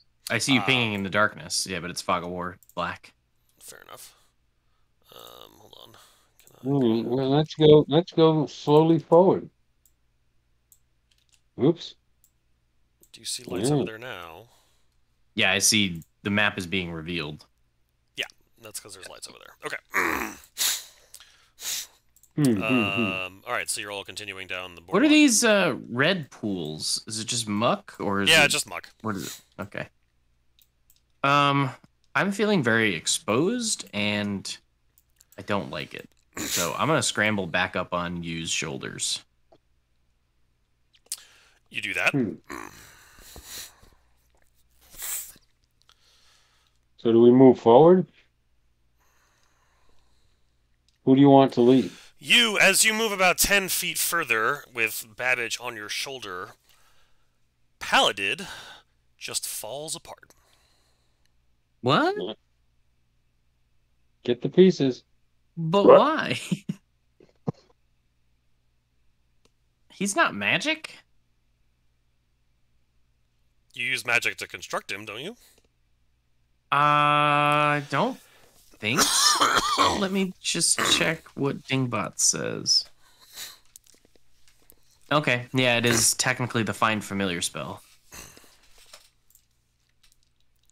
You are correct. Save the pieces.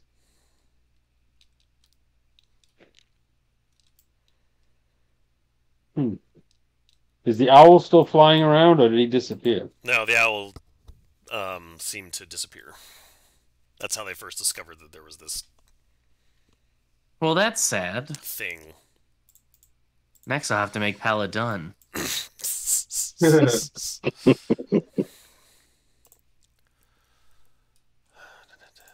Very sorry for your loss. I do collect his corpse as scrap though. Like it's a short-lived grief period. If I recall reading about the Dingbot, you can't. Ah, you might be right. Why is that? I pick up my mana crystal as I head in to Yeah, console my friend. When the Dingbot drops to 0 hit points, it disassembles, leaving behind no recognizable form nor useful material. Did his hit points drop to 0? Technically, no. But I think because it disappeared, it's essentially like it's been killed. I'll allow it. It's fine. Is that because technically then you could just keep ritually casting Find Familiar and then killing the thing, getting more and more scrap? And yes, okay. That is exactly why. It would be an infinite source of scrap. And I would have identified it and I would have infinite scrap. You would have exploited it, yes. Yeah. There would be a large sinkhole somewhere outside of town with ever more scrap. I'd be like, I need a day. And I would just fill that basement with copies of Dingbots.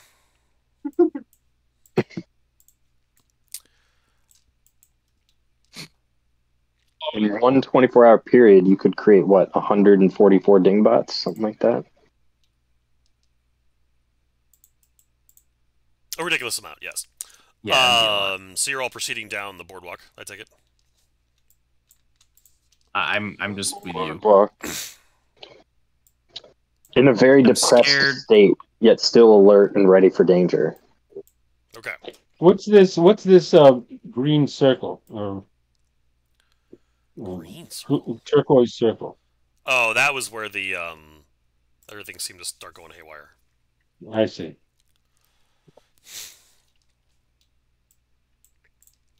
So we're walking? Slowly. We are proceeding with caution. Okay. It is getting... You're in, like, mid-afternoon, early evening at this point. You get to... The boardwalk actually stops at one point, and you find yourselves basically...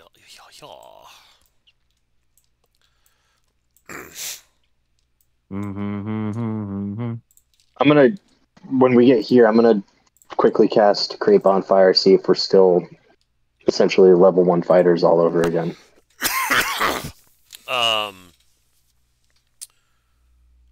The Create Bonfire, like, seems to not even start. Like, you try to go cast it, and it just doesn't even manifest.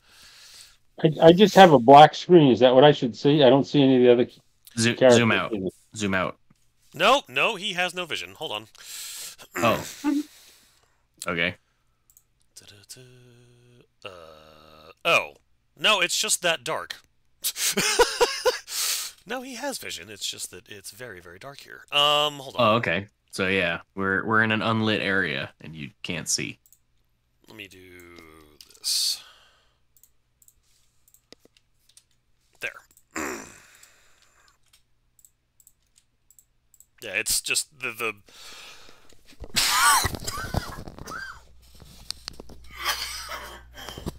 Oh my goodness, Mike's dying. Sorry, all. Salute. No, the rest of you are relying on your night vision at this point because it's just very, very. I mean, the map doesn't seem to do a good job of justice of it, but it is just very, very dark where you are. With the sun already going down, it's like a very dark, overcast, and the trees just seem to. And there's no more torches, huh? No, the torches seem to only be around the boardwalk. Well, we can't make light with magic. But maybe we can make light with a candle. I would assume fire still becomes fire. But I don't think we want to alert people to where we are. Bellarmine, have you tried casting light? I'm sorry, did I miss that before? I have not. Okay. I have not. We're assuming we can't. Because no magic is working. So you're lighting a candle. So I'm lighting a candle, but I asked the guys, do you think that's wise? Because do we want to alert people to where we are? Either that or we walk in darkness here. Babbage was inspired by the God's question. Well, I mean, I could see fine, but you guys, I don't know. Oh yeah, does my dark vision work? That's yes. Yeah, I Alright, think you can. that's not We can see what considered- we can see. That's why I can it's not see considered something. magic. Okay. Never mind. Can't you create a source of light?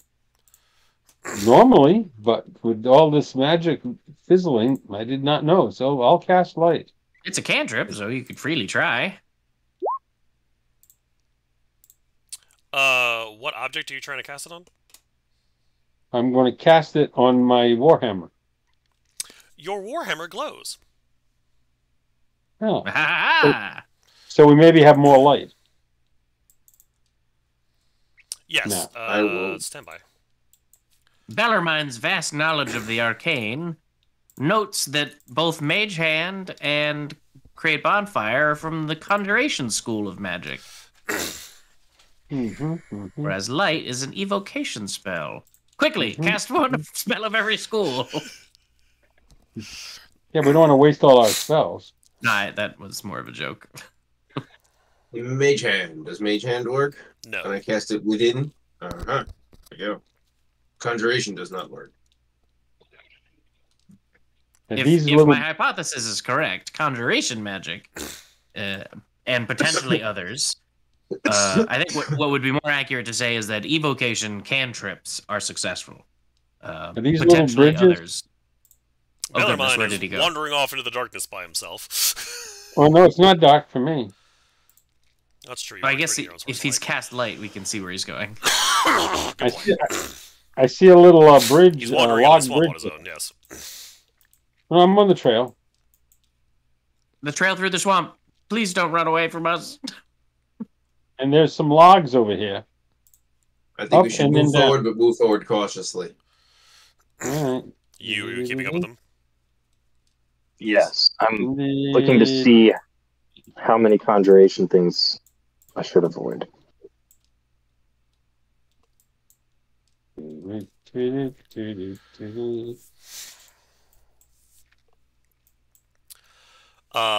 So yeah, it's just to give you a sense of the environment in the space. Dark, damp. You're not used to this being wet. It's muggy. It's hot. Hotter than you guys have been used to this whole time you've been sort of adventuring together. Even at take night? off my Yeti coat. that would be wise. It's yeah, like the bog like bubbles in places from time to time. You've been hearing like frogs. No spider webs.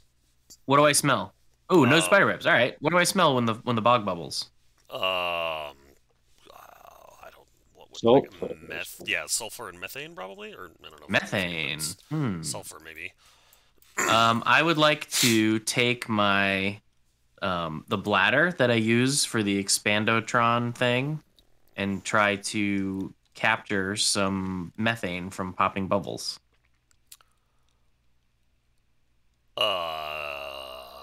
Okay. You can sleight of hand that with a DC at 25. Wait, Babbage, I have just a thing. Your Then- beans. At the next bubbly mass, I'm going to use Shape Water, which is a transmutation cantrip, to freeze that block of water containing the methane and then hand it to Babbage. You try, and your Shape Water cantrip does not work. Dang. It's not just conjuration, it's transmutation too. That's like all my spells. Giving a bunch of magic users no magic is mean. Yeah, I wonder where you got that idea from. Well, anyway, I'm still using the airbag to perform this. You said it was a sleight of hand? Yeah, with a DC at 25. Guidance. Okay.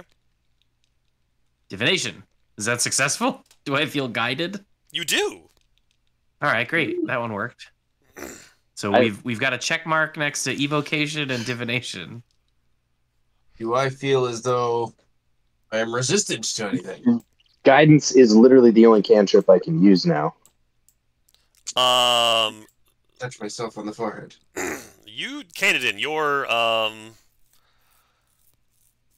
do feel resisted, yes. Yes. Okay, good.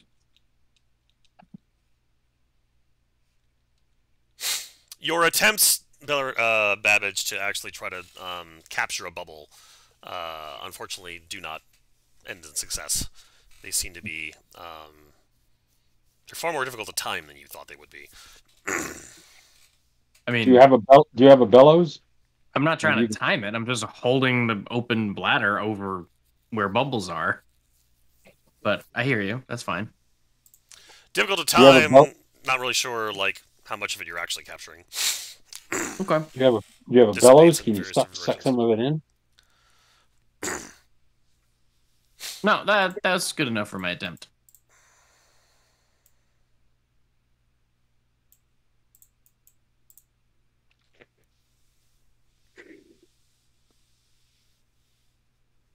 Where you going, Robert? Where are you running off to? Just up ahead, there looks like there might be some Ooh, yeah. What is this? Is this a a better roof? bridge, and some steps or something. Excuse me. There does seem to be a huts that look old and abandoned, and that they have not seen any use for some time. Is this a boat? It is, in fact, a small one-person canoe.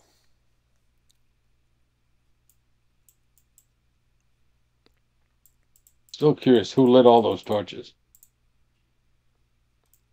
Babbage finds a canoe.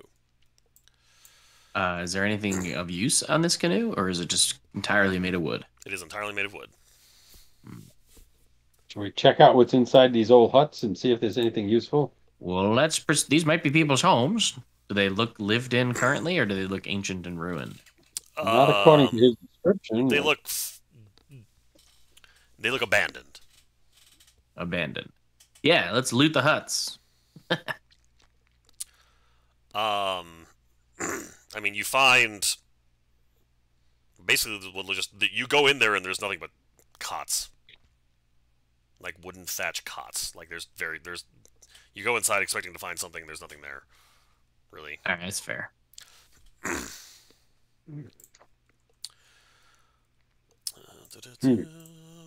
Thanks, I hate it. Although at this point it is getting to dusk. So should we camp? I was gonna say, Should y'all we want to camp? camp out in these makeshift huts? I was going to say, This is a should we good camp place. out Does I here? need to rest? But we may want to take turns being on guard, maybe. Oh yeah, I think watch is always a smart idea. I will equip my I'll take my the spear. first one. I'll take the first watch.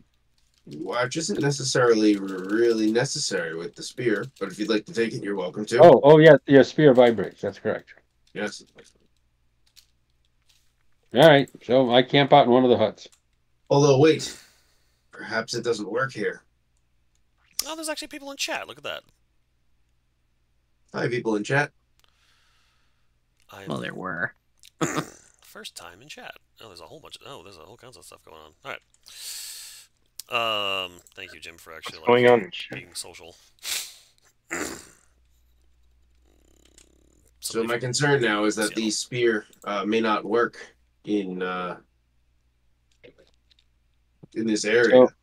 So maybe we ought to take a human awake watch, for a couple hour shifts. How many? There's 4 of us, so we could, each take 2 hours. You get a good 8 hours sleep. Typically, take just first 3 watches is all that's necessary. Was that? Generally, you just need 3 watches, 3 4-hour watches to pass the whole night. Yeah. Well, if you want to do it 4 hours, that's fine. So who's taking first watch? You will take first watch. Very good. All right, and the rest of you are camping down in the northern hut, I take it? Yeah, that's where I'm at. Okay. You must consult the stars to figure out which of his spells will work better for tomorrow. Very good. We said what? Conjuration, transmutation. Since we're about to long rest, I will actually perform my initial suggestion and just attempt to cast a spell of each of the schools that are available to me. Okay. As am I. I'm gonna cast Fairy Fire. Link it for me. It's evocation. You managed to cover everybody that's asleep in the nice glowy dust. Well, I didn't say I cast it right here on top, but fine. They can be sparkly. Fine. I mean, it's concentration. You can undo it whenever you want. No, they can stay glowy. Absorb elements on myself. Oh, I guess I can't cast that. Wait. Out of combat, you can cast spells sort of at. Kanadin already cast something of abjuration successfully. So abjuration's good. Yes. Okay. Oh yeah, So, I guess that only triggers transmutation and conjuration are no good, which my goodness. So far, we've identified transmutation and conjuration as no good. Abjuration good, evocation good. What about necromancy? Can I cast Toll the Dead? Divination we know is good. Divination You need a is good. target. Who are you tolling?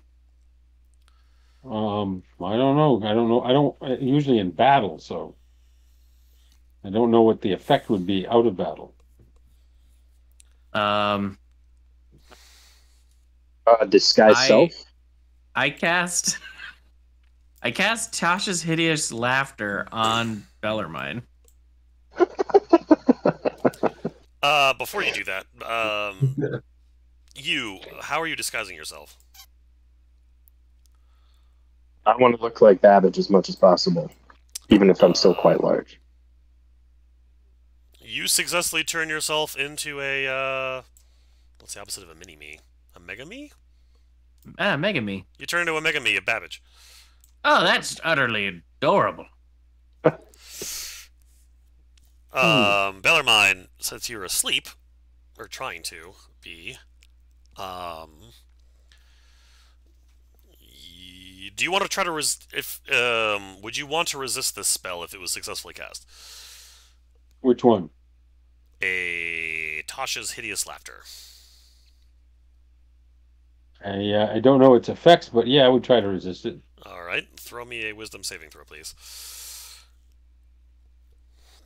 La la la la la la la la. La la la la. While Bellarmine is bedded down and trying to sleep, he starts laughing uncontrollably. As soon as I recognize the spell was successful, I'm gonna break concentration. Okay. So you just kind of have a moment where you just guffaw for no reason. Oh, I think Bellarmine found the bed bugs. In sleep. So enchantment is good. I then cast mirror image on myself. The mega me of you should have already answered this one, but Oh, I missed illusion. Sorry. but yeah, no, there's now a mega me and several mini me's. Excellent. There's a lot of Evocation Babbages we've already going around. identified. Enchantment I've identified. If you wanted to cast that Bellarmine before you went to sleep, your floating bow does in fact come into existence. Yeah, that's good. All right. So, at least of the spells I can cast, we've only identified Transmutation and Conjuration as no bueno.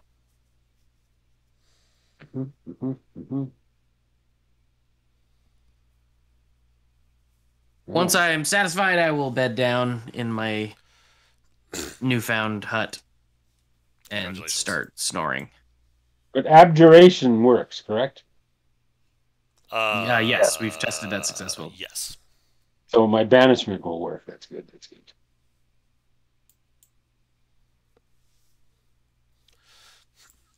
Spell magic is what? Abjuration. Mass healing word is what?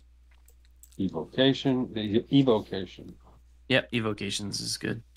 And Conjuration, no good. Conjuration, no good. So no spirit guardians, but at least I can banish. It's good to know, because then we won't like waste an action casting a spell that has no effect. Did transmutation work? No. Conjuration, transmutation are the two no buenos that we are aware of. I might activate a different spell now that I know that. When you wake up after your long rest, you can certainly make that adjustment.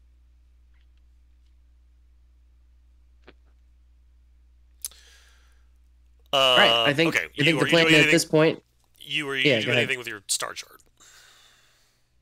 I mean, yeah, I'm preparing different spells for tomorrow, but I have guidance cast upon myself, and then I'm gonna hold on. So everyone's in this hut here, right? Yep. I'm gonna shimmy right over here and attempt to hide in the bushes. First casting guidance, and then attempting a stealth check, which I get at advantage as well. Go ahead. Mike, for some reason, I think you're saying yes, but you're very quiet. Yes, go ahead. So, do the thing. Sorry, on my laptop, everything's a much smaller font than I'm used to dealing with. We don't know if necromancy works, right? So, a 22 plus No, we don't. that. Okay. So 24. You were hiding in the bushes. And otherwise, while consulting the star chart, I'm also looking around, both for who and baddies. Got it.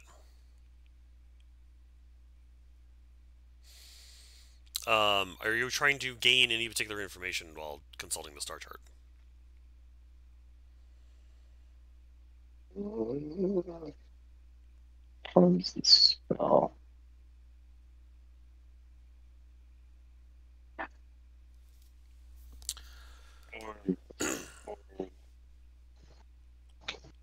Zach, do you expire at 11? I could probably go to like 11:15. Be alright. Okay. Oh, when I finish a long rest, so I haven't finished it yet. I started a long rest. Is this what you're referring to, Mike? Yeah, pretty much. Okay, so technically it'd be in the morning-ish when we wake up. When you finish a long rest, you can consult your star mark Oh, okay. Well, all right. So that has an actual like effect on what you do with things, but I'm just also curious if there's. I mean, you've, I think, cast like divination type stuff in the past, but okay. I have divination. I can ritually cast it, but I'm not going. Probably not going to do that right now because it's only the hint that you just dropped. Fair enough. So you do see, as you're hiding in the woods or in the bushes for your 2 hours, you do see those occasional, the same blue lights that you saw when you were on the plank bridge, off in the distance in various directions. You see, they're always in pairs, but not like eye pairs, like moving up and down, seemingly in circles. Never close, like always at least several hundred feet off, or maybe 100 feet off, roughly. But I take it by your silence, you don't do anything to react to them. Okay. No, I mean if I- they're not coming, toward us, I'm not trying. I'm a little spooked by certain magics not working, and I'm not trying to figure out what those things are if everyone else is asleep. Fair enough. Okay. And in the middle of sleeping, I have a dream that my retainers have showed up, and I start giving orders under my breath. As you go to switch whoever's the next watch, you hear Bellarmine giving orders to somebody in his sleep.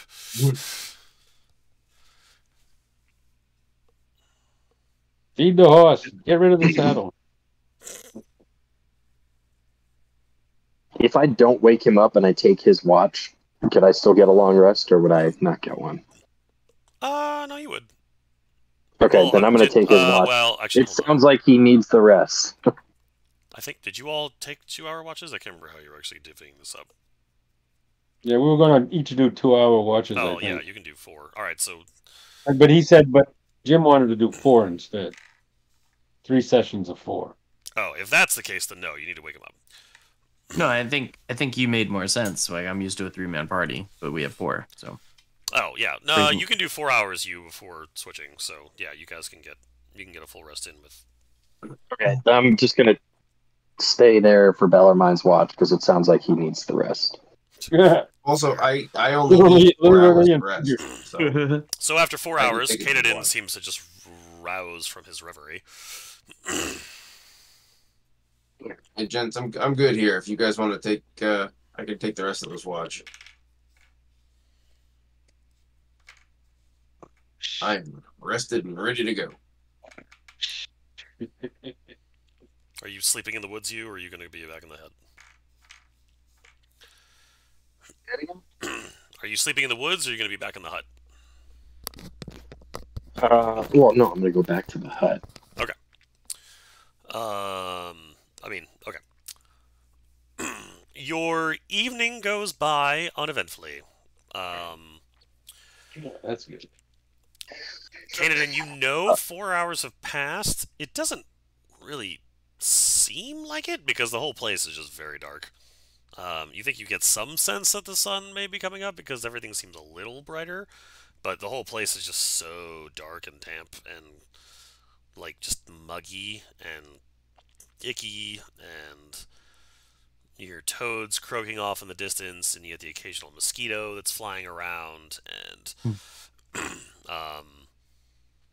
yeah, gnats, and just lots of just everything uncomfortable you can think of with a swamp or like a I bog. don't like That's kind of this what's place. happening. Yeah, it's less than pleasant. No, sir, I don't like it.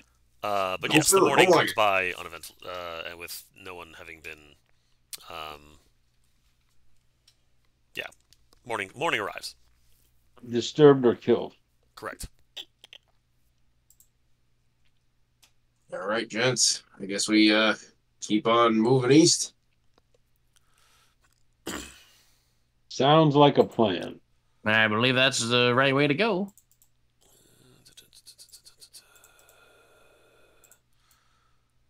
Do I have? Yes. Okay. Do. It's dark in here. Yeah, but I've got light. I've got light cast, don't I? You do. Hold on. I'm assuming you recast it in the morning. It does, in fact, still work. There you go. Is Babbage... No, Babbage has got sight. You've got sight. It's got sight. Okay.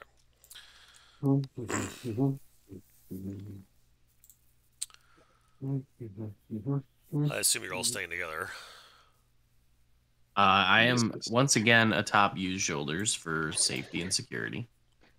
Yes, and if you could steer me for a minute, because all the usual level 3 spells that I play with, only one of them does me any good. So I need to look at the whole druid list and figure out what I can take. Got it. There's a strange fork in the road again.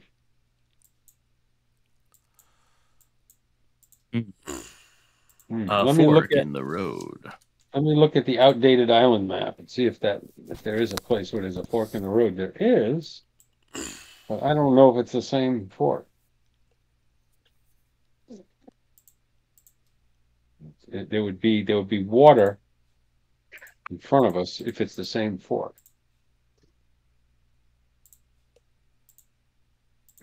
There is a signpost here. You can't see where I'm Where?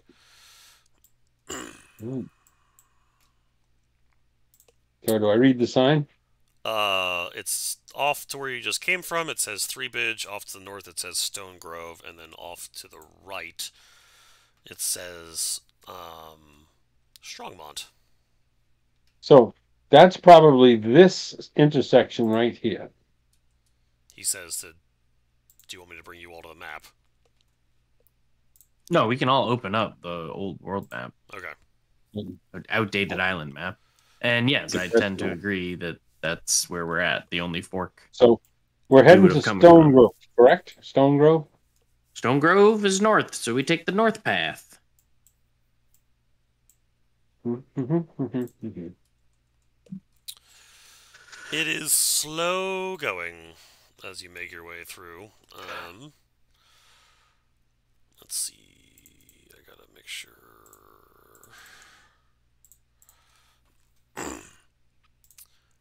Because the path does seem actually like on solid ground here for a bit, but then not much longer you end up in more bog. Bleh, more swamp grossness. What are these? Are these carnivorous plants, or are these just the interiors of tree trunks? The interiors of tree. Oh, hold on. Sorry, I put you on the wrong map. That was if you had gone south. Stand by. Because if you look at the map, you'll notice that the northern road actually starts to move along a lake. Yes. Well, that's So what I you thought end we up were. Here. Is Bellarmine blind again? Yes, he is. 20,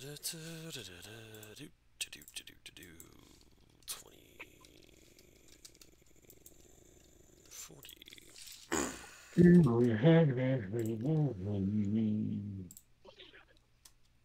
The boom, boom, boom, boom. As you get closer to the water, Bellarmine, it does seem to... For a lake, it seems to actually have a lot of, like, waves and activity, and even some, bubbling going on.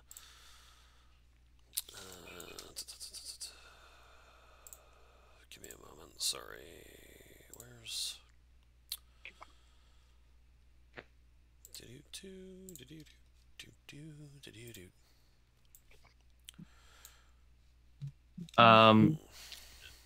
What color is the water? You say it's a lake, but there's current? There seems to be movement underneath it, like, but unnatural seeming, and it's... Like churning?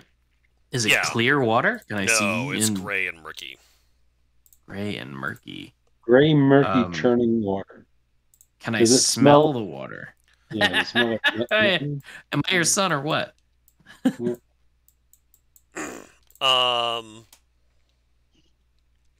As you... Hold on a second. Because you's got a good sniffer. Alright, right. So as you go, so like are you like getting down on your hands and knees to sniff this, or are you just sort of walking up it? Yeah, I'm coming out to this like point over here, where I can get like surrounded by the water. I'm trying to tell if it's like brackish or salty or fresh or what. As you go to sniff it, the water seems to get agitated. Like the water seems to move more quickly for about a split second, and as you seem to be reeling back, I grab him and I pull him back. no, too late. You. I thorn whip him. Oh. There's clearly some magic discrimination going on. So I am going to cast something. Can I do that, or do we have to go through the? No, everybody needs to roll initiative now. Yeah, seeing as how I was just attacked, I'm guessing it's initiative time. Yeah. Oh, shoot. Where is it? Where is it? Where is it? Why can't I find these things? Oh, there it is.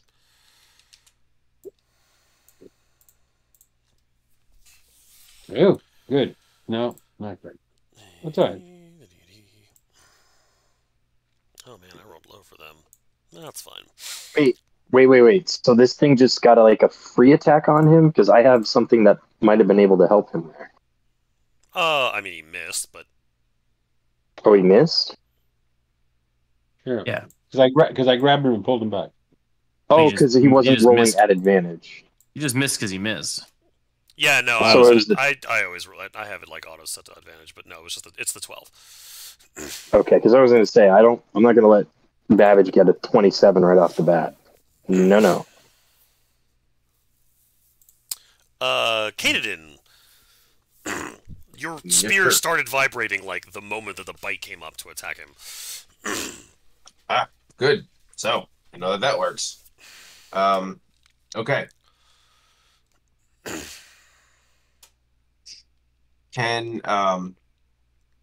Where can I stand? Where is the edge of the water? Basically, can I stand here? You can stand here. You can stand here. Okay. And just making sure where the edge of the water is. Yep. All right. So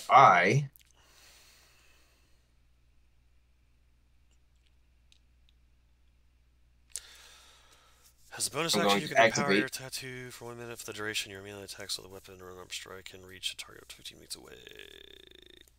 Nice. All right. Yes. So my tattoos, they're around my wrist. So as I just extend my my inky tentacles from my hands, I will come to here, and I will attack. It attacks with a weapon or an unarmed strike can reach target. Okay, cool. Yeah. So basically, I can do my regular attack, and then just add a 1d6 to it. Was it? Yes, 1d6. You'll need to be a little bit closer. Oh, hey, why did I move? Sorry, I thought I was here. There you go. Yeah. Okay, cool. So first attack. That'll hit.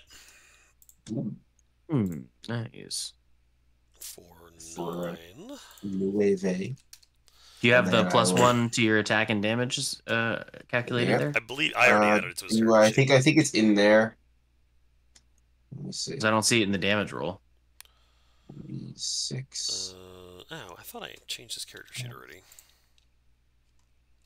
Can I add a? Oh, I can add a global attack modifier. Here we go. I'll just add Yeah, one just in do there. that. Call it tattoo. All right, so 10. Right, and on, Oh, whoops. can I edit that? Hang on. Unlucky.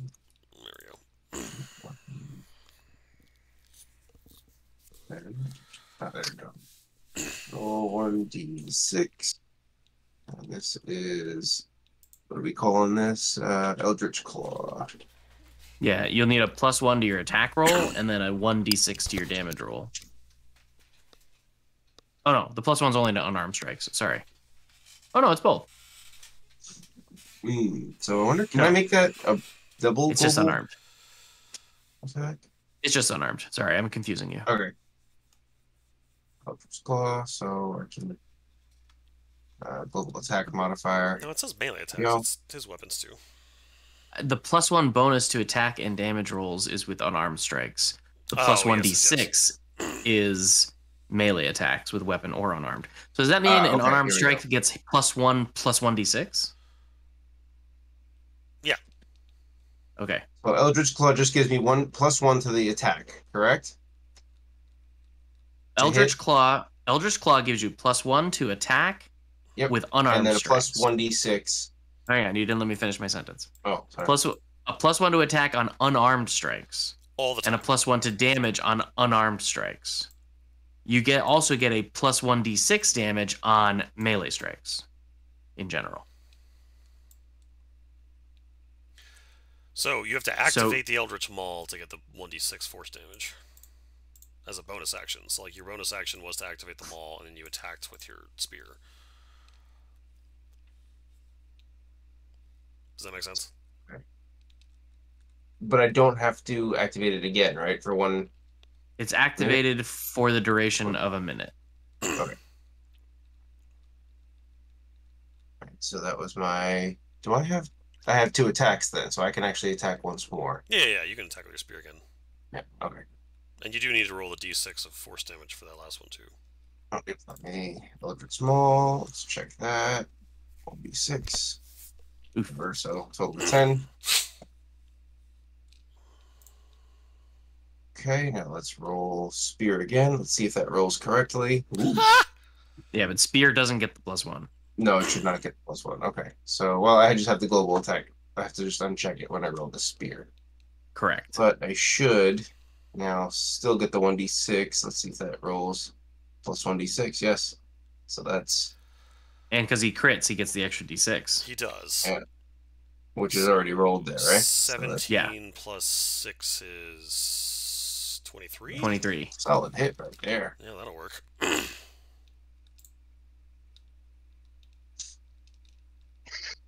Very good.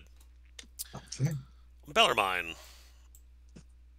Well, you know what I'm going to do.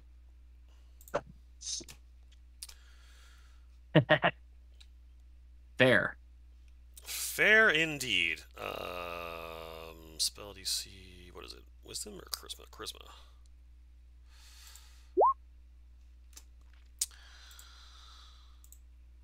The Hydra blinks out of existence. All right, let's get out of here, guys. Bye. How come it's back? Oh my god. There's more than 2. You, Bellarmine, you gonna do anything else? You gonna move? Suppose we should have seen this one coming.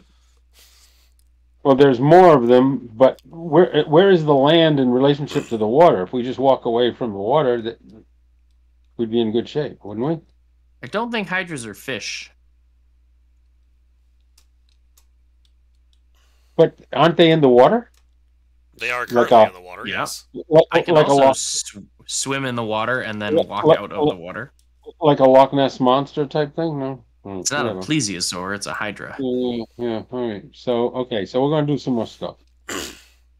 I've got a I now have an enchanted crossbow, and I've also got what is the other with the what's it called? With the banishment, sex plague, grasping tendrils, potion of fire. The cloak. That's your bonus action. Or you're talking about your but Yeah. so you've already cast a spell as an So action, so you're limited on what you can do as a bonus action and casting Right, but a I can use the spiritual. I can use a spiritual bow as a bonus action, right? when it's already cast, yes, not when you haven't used your action to cast the banishment spell. So you're probably very little you can do with your bonus action at this point, Yeah, you can't do 2 spells. unless one's a cantrip. Right. Well, the best I can do is, well, I've got a cantrip running now with light. If I cast a blade ward on one of the party's blades, right? I mean, light isn't concentration, so you could still cast. The light will continue to exist. You're fine there. Yeah. Yeah. Think about it. But can I who's the next person up? It's Damage. It'll be you. Or you and then so why damage. don't can I cast Blade Ward on his weapon? No, because that's a full action. You've already used your action. All you have left is Yeah. a bonus action. Even though it's a cantrip, yeah. What have I got left? Cantrip for just bonus? means you could cast it and another spell. Yeah. Actually, I don't I'm think just so. trying- Need the there's- action there are- economy. I don't think there's any cantrips that are bonus actions, so yeah, no. I'm afraid you're probably out of Schlitz for this round. Yeah, I probably am. All right. So I'll stay there so I can put my shield in front of people. You're up.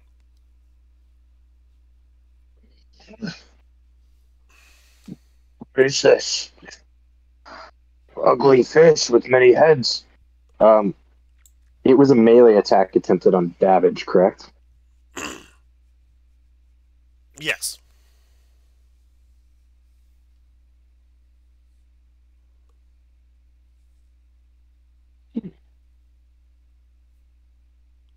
Oh.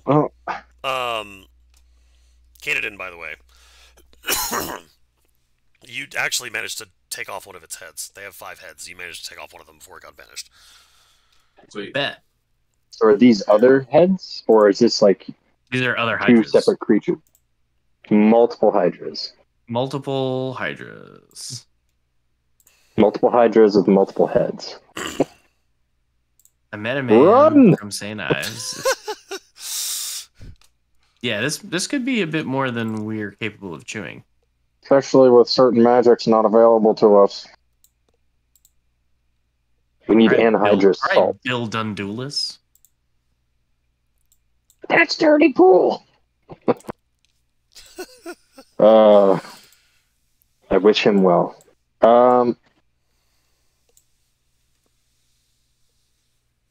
You doesn't know. I mean, normally I would start off by saying what kind of cantrips affect you and do what, since I've never fought one of these before. But I could cast Spiritual Weapon as a bonus action, though. Huh. Next turn, yes. Yeah. Unless that's a conjuration. No, it's a Evo? okay, it's an evocation. I'm gonna attempt to cast that such that both of them are affected by fairy fire. Very good. They are both affected by fairy fire.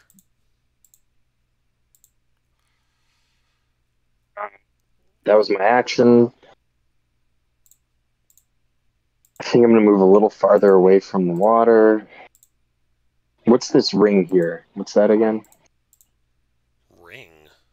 The yellow circle around Canada, is that? That's his attack. Oh, that's his. That's his reach because of the tattoo.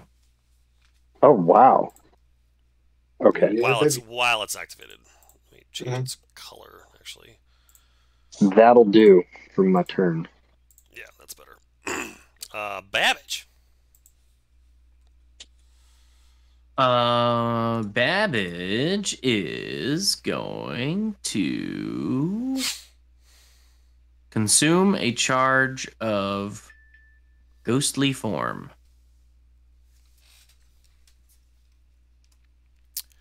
So that'll give me resistance to bludgeon, piercing, and slashing. I can't be grappled or restrained, and I can move through solid objects as needed. Until the end of your next turn. Yep. Oh, I thought it was for a minute. Do you want to undo that because you misunderstood? Yeah, I Okay. did. Sorry about that. I was thinking of doing the same thing until I saw that, and I was like, "Oh, this is going to be tricky." Yeah. Instead of that, Okay. I'm gonna scramble over to here. Come for Utron. And then with the added advantage of use shoulders, I'm gonna huck a fire materia and blow it up right here. Very good.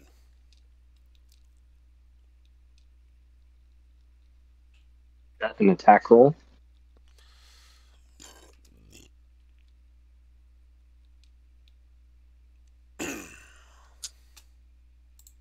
save throw for half damage.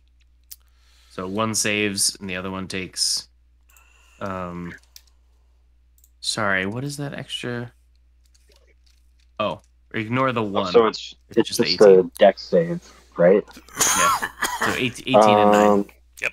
Hold on. I may be able to affect. Portent is only attack No, bonus. I also have the Sentry Amulet, but I don't think I can. Oh no, I have Whoa. So many things Right. to track. It's kind of, and with a trackpad and small font and screen. Okay, here it is. When a creature you see within 30 feet of you is about to make an attack roll, a saving throw, or an ability check, you can use your reaction, roll a d6, and subtract the number. Alright, so roll a d6. I think it's more than a D6 because it's my. That's like the base level 1. It just I says roll you can use a reaction to roll a d6 and subtract the number rolled from the total. Oh, I'm sorry. I'm having a bard flashback where it would increase with Your my. bardic expiration. Like Yeah, it's I know what you 30. mean. Yep. Okay, so D6. Yeah, that'll do Probably it. so. Yeah? Yeah, that'll make them both fail. That'll make them both fail. Nicely done. A good toss, Master Babbage. Yeah, thanks for the extra reach. The Hydras will. This one will Put back on their back and drown. move just that much They can hold their closer breath for an hour or so. to Canaan. Wow, they are rolling terrible. And this one will So are they melee dive back attacking? under the water. That was a bite from melee attack range, right? Not a ranged. Yeah, that was a bite from this thing's melee attack range to Canaan. So it can reach 15 feet with. Okay. And the other one went under the water. Now, Canaan, it is the top of your turn. It is also 11:10. This may be a good point to stop if you actually need to like go home. We can work on this for a little bit longer. I'm enjoying. Fair enough. You're Yeah. Yeah, right. Action. Go get him, dentist. Doctor. Okay. So now I am active here, so I will use my spear, which I will uncheck this +1 for. Cool. I clicked it. Did it roll? Yep. Oh, it did roll. There we go. 14.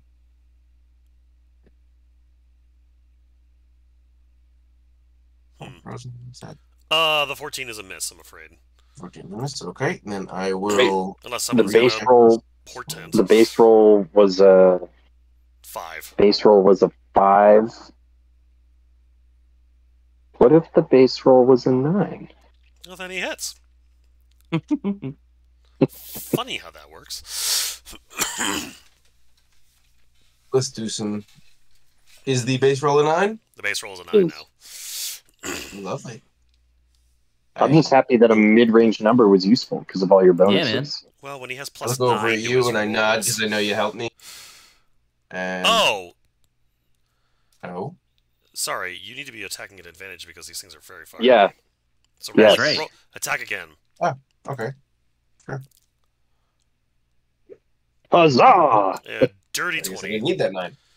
Cool. So no portent No consumption. portent needed. Yeah. But it's good to know that that 9 is going to be useful. Okay. So now I will kaboom this. 8 and 10. That'd be 11. So it's 11. Okay, now I will +1 to the unarmed strike. Ooh, that'll hit. Oh. That'll work. That's not even a crit. But they're all at advantage, so roll Yeah, again in you case you still- crit. Just Oh, toggle advantage on your character sheet I for shall. attacks. Well, I'm not going to do it now. I'll do Yeah. strike 13 + 1. Yeah, 28. So I'll Yeah. take the 28 on that one. 15. 15. 15 plus 1, 16. Yeah, 16. No, I think that's included. Yeah, there's the plus Oh, one and yeah. the plus and the okay. Yeah, should be in there because Yep. I have my damage He's- modifier on. He put it in there in the mod. Yep. I did. Okay. So And then one more unarmed strike at advantage. Yep, that should do it. nice. Another 16. Jeez. You knock off another one of its heads, or the first Monks one are of its heads. rogues, but better.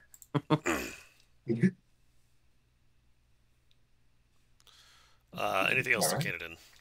No, I'm good. Bellarmine. Now I can do a spiritual weapon in my new crossbow that's been enhanced, right? Correct and correct. The spiritual weapon will definitely hit with the pew pew Nice. for 10 force damage. Now let's try that crossbow. Where is it? Crossbow. He probably called it inexorable. Yeah. Yep. Where are the monsters in the initiative order again? Because Oh, they have a 2. Oh, but because he's banned. The target I used is banished. Hold on, I will. Can I just Unbanish it, flop the health with another one, and then rebanish it. there? A 9 is not good enough, right? It is not. He rolled a 3. For those. No, that can, he didn't. Say He for- rolled a 12. For those that can manipulate reality. He rolled a 12. Which will plus 6 is that's enough. Was that? Yes, you hit because I made you hit. He used one of his Right. he used his portent enchantment Oh, to I change see. the base roll. To do 10 damage. And I'm going to stay right where I'm at. Very good. There's nothing else I can do, right? No, you're attacking twice. That's pretty good. Yeah, that's action and bonus. That's pretty solid. 20 damage. Yeah. All right. You. How many heads are left now? Still 4. Hmm.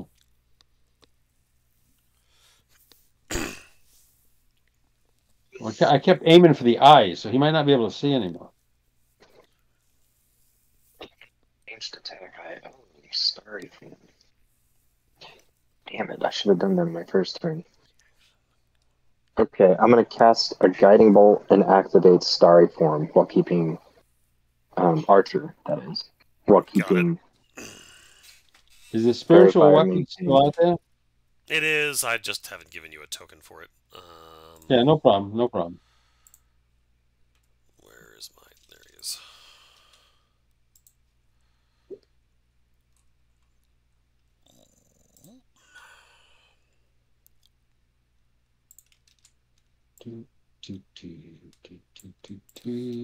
Guiding bolt will hit for 12.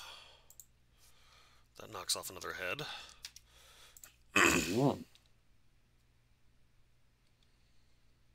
And then your starry bolt arrow, yeah. No, because I have to spend a bonus action to activate. I can use it next turn. Got it. Babbage. That's a hammer. Why did you That's a draw? spiritual hammer. Oh no, it's a bow though. Oh, right. Sorry. Nice thought though. I'm being silly. Babbage.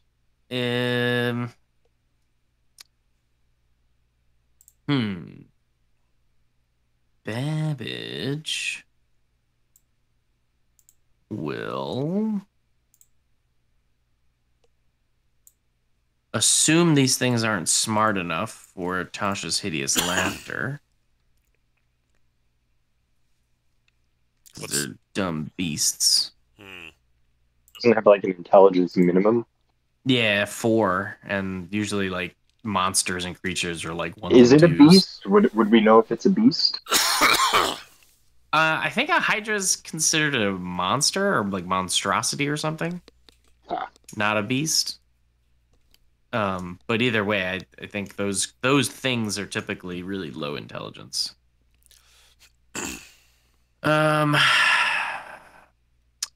But evocation works. So I'm gonna stay out of its 10-foot range, get into a 15-foot range myself. Yep. And Burning Handsery it. Ooh, okay. Are these eel hydras? I think they're hydras. Hydras. Well, there's different kinds: a fell hydra, an eel hydra, a hydra god, a hydra list, I don't know where you're a getting this list worm from. hydra. Your burning hand sends a fan of flames over the Hydra, searing the two stalks of heads that are still flailing about. Nice. Yeah, then I just kind of dip and then end my turn. Yeah, hydra has 5 heads. No, it's down to 3 now. Yeah. That one will stay. 172 hit points. Oh no. Where are you reading that? I don't know. D&D Wiki official site. Dad's metagaming over here. Yes, he is. Generally, what you're currently doing is frowned upon, Dad. Oh, okay. Well, I'm smiling, not frowning. It's one All thing right. for Dad. It's one thing for Dad to have that knowledge, but you have to play it such that your character does not, because your character only knows what he knows. Despite the Okay. fact that I have a +8 to my rolls, I'm not hitting the monk. The other Hydra seems to still not be around, or at least back under the water somewhere. Kanan, you're up. Okay. Yeah, you had a ways to go to hit me too. All right, now I'm going to come around to here. Is that still on land? Yeah, you're good. Yeah, okay, cool. You're dexterous And enough, you can be on a tiny little rock and still do this. Yeah. I'll let aim. Okay, so there's a spear. He's That still fairy connects. fired, right? Yes. He is still fairy fired. That's what the little target symbol means in this instance. For 15. 13. And then. Ooh, crit. Oh, that's gonna be nice. Juicy. Magical tentacle to the eye for 13 Oof, plus that one. 13, 26. There goes another head. All right. And then. It's one down more. to 1. It's, if I didn't make that clear, it's down to 1 head. For 14. That's Found the right question. class for a magic barrier. I know that a It's Hydra close to loses the a head if it takes a campaign. certain amount of damage in a round. Does it lose 2 heads if it takes twice that much? maybe. It lost. It's down. You have knocked off 4 of its heads. If that's what you're asking. No, I get that. I get that. But no, like if you do 50 damage, then yeah, it loses 2 heads. Interesting. At least that's how I'm. Whenever the Hydra takes 25 or more damage in a single turn, one of its Oh heads no, dies. 25 or more. So it's just 1 head at a time. Yeah. Because 50 is or more, so it's just Yeah, 1 good head. point. Okay. That was all 3 of your attacks, Canadian. Bellarmine. So we're going to repeat what I did before. Pew pew. First, we hit the spiritual weapon. Yeah, that'll do it. And, Gotta roll for damage. yes. For 9. Is he still alive? He is still alive. And he still has that head, huh? He still has 1 head. All right, well, here we go. We're going to have to hit him with that crossbow if I can find it. There it is. Yeah, hooray for advantage. Fairy fire coming in clutch. Where does your arrow pierce this thing to kill it? Nice. Nice. Right in its mouth, out through the top of its head. Very good. You. So it's dead. That one is dead. I say he dead. There's another one that's gonna blink back into existence, and another one that's under the water somewhere. Right, the one under the water. The blinked one, I know we have, what, another 7 turns? Yeah. Give or take. The one under the water...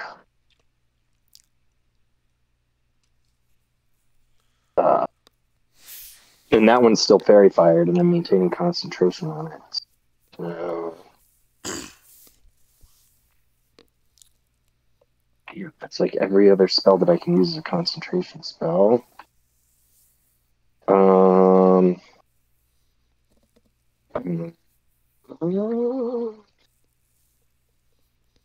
gonna cast this on myself. Very good.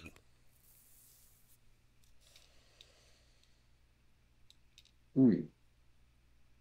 All right, you got. I would Fire cast Shield it. going. I would cast it on Canadin or Bellarmine if the spell allowed it, but and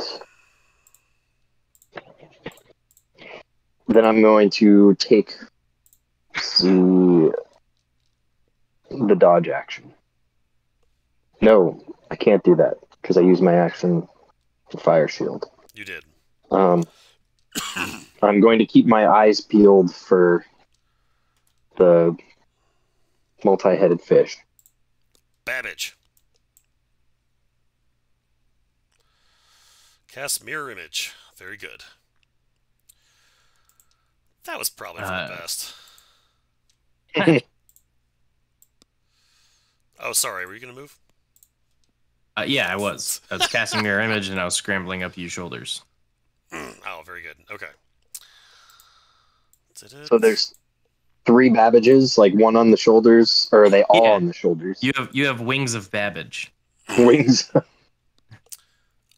It will pop up and crawl onto land.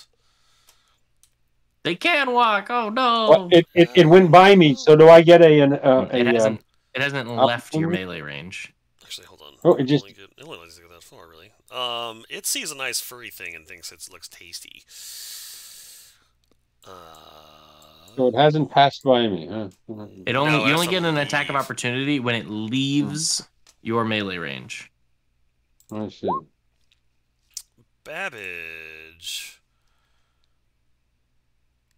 Ty goes the defender, so I don't think I hit you. I have a 17. Where do you see 18? Did you mean you? I rolled an 18 You and said- a 20. You said furry thing. Yeah, I'm attacking Yeah, is you. he hitting? Oh, you said Babbage, and then you said Ty goes the defender, but you're Oh, my attacking bad. you. I'm attacking you, yes. You can, let's see, the flames provide you with a warm shield. The warm shield grants you resistance. In addition, whenever a creature within 5 feet of you hits you with a melee attack, oh, it missed, so it doesn't matter. And it's also outside the range, but it's a nice thought. Okay. So it snapped. It snapped at me, but it didn't hit. Correct. Okay. Canadin, it is the top of the round. It's also 11:26. Okay. You gotta go, I'm guessing. No, yeah, but this is I like battle. But he's having fun. I mean, this can be the thing we come back to. We're finally fighting again. He said. all right. It's fine. You know what? I'll just. It's fine. Just We'll finish the suffer. battle. Here. All right. Okay. Go. 23 definitely hits Once. for a whopping 13. 13, yes, 13. Okay, and then. Oops, that's the wrong one. Sorry. Why would it be the That's wrong the one? correct one. Doesn't he get to attack twice with a spear? He does. Yeah, that was right. Oh, okay. Oops. All right, there we go then. Yeah, you get 2 spear attacks, and then your bonus is you're unarmed. Yeah. Yes, you're right. So Okay, 14. so that damage was for the spear, not the unarmed. Right, so 13 plus 14 is over 25. It loses one of its heads. Cool beans. Now I can't remove another head this turn. You can still deal damage. No, to it. but Like, you it can still definitely dies at continue 0. to do damage. Got it. Okay. Yeah. So then I will Trust unarmed. me, you want to keep hitting it. Yeah, I will unarmed, burn a key point, then unarmed again. So Very good. Each head, I think, attacks on its own. So the more heads we get rid of, the better. oh, gotcha. Okay. Oddly, well, anyway.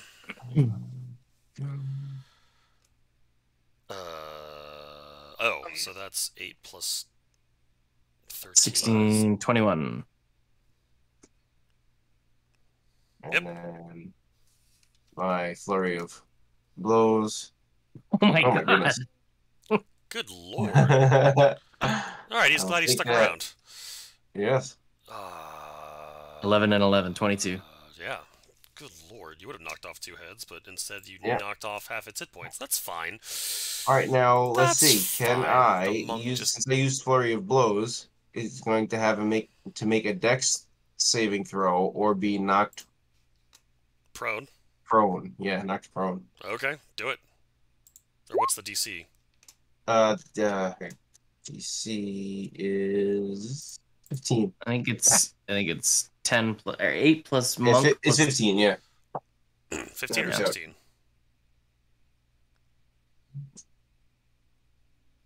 It's Should be unless I get something different here. So what is it? 8 plus proficiency. which is plus 4 plus his dex? Or no, it'd be his Yeah. wisdom, wouldn't it? Wisdom's 5. Hang on, let me find that. This is why. It's 15. Key save is 8 plus proficiency plus wisdom. So 8 plus 5 plus 4. Oh god, your dexterity and your wisdom are plus 5. Jesus. Alright. That was because I took rogue. 8 plus 5 and 4 is 17. Okay. Oh boy, then I have to update that since I never updated my. I'm doing it on Yeah, because your proficiency goes up over time. Yep. I'm doing it on your course sheet. Hold on. Ah! I added it to my bio. Okay, that works. Okay, Alright, so he's knocked prone. Alright. I mean, he's already at disadvantage because of the fairy fire, but, you know, that works. So melee advantage, but range disadvantage, right? But technically advantage the fairy no fire knocks it out. Advantage regardless because fairy fire. So I guess if anything, that would just be normal for ranged and then advantage for melee. Yeah, but the DM is going to say that the Hydra is a large creature, and quite frankly, you'd still have advantage. It on is- ranged attacks. It is huge. Yeah, no, I'm not gonna say that just because he knocked it over or he tripped it somehow, it suddenly is harder to hit with a ranged weapon when it's massive and fairy fired. That just would. I'm not. That's silly. Bellarmine. Oh, we're gonna do this. Very good.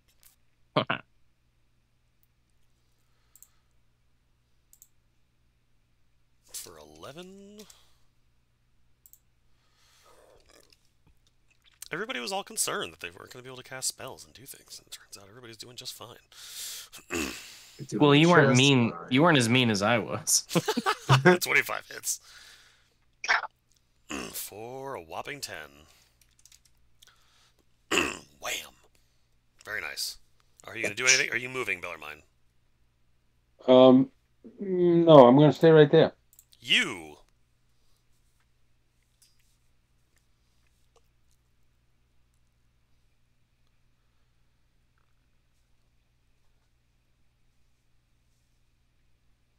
Basically in full nuke mode. And I'm in its range right now, so if I tried to move back, it would provoke. Yes? Yes. Then we're doing the old 1-2 druid special. Kapew! Kapewy! And I got another ace up my sleeve for the next one that comes up. So we're gonna do this.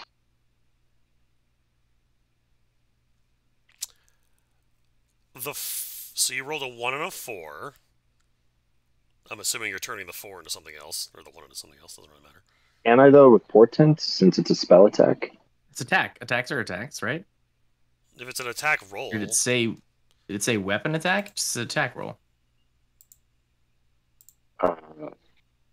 Where's Portent? I'll check.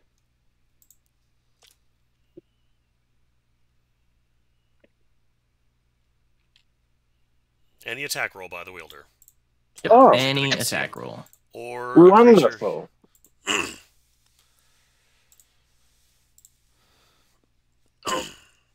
I have a total of a +9, which means Is it metagaming if I ask if a 17 hits? Because I have an 8 and a 9. You would already know a I think 17 it's hits. Okay. So then that becomes an 8, thereby hitting So the 15 Doing- happens. Yep. 15. Moot point because of fairy fire, but that would give me advantage anyway on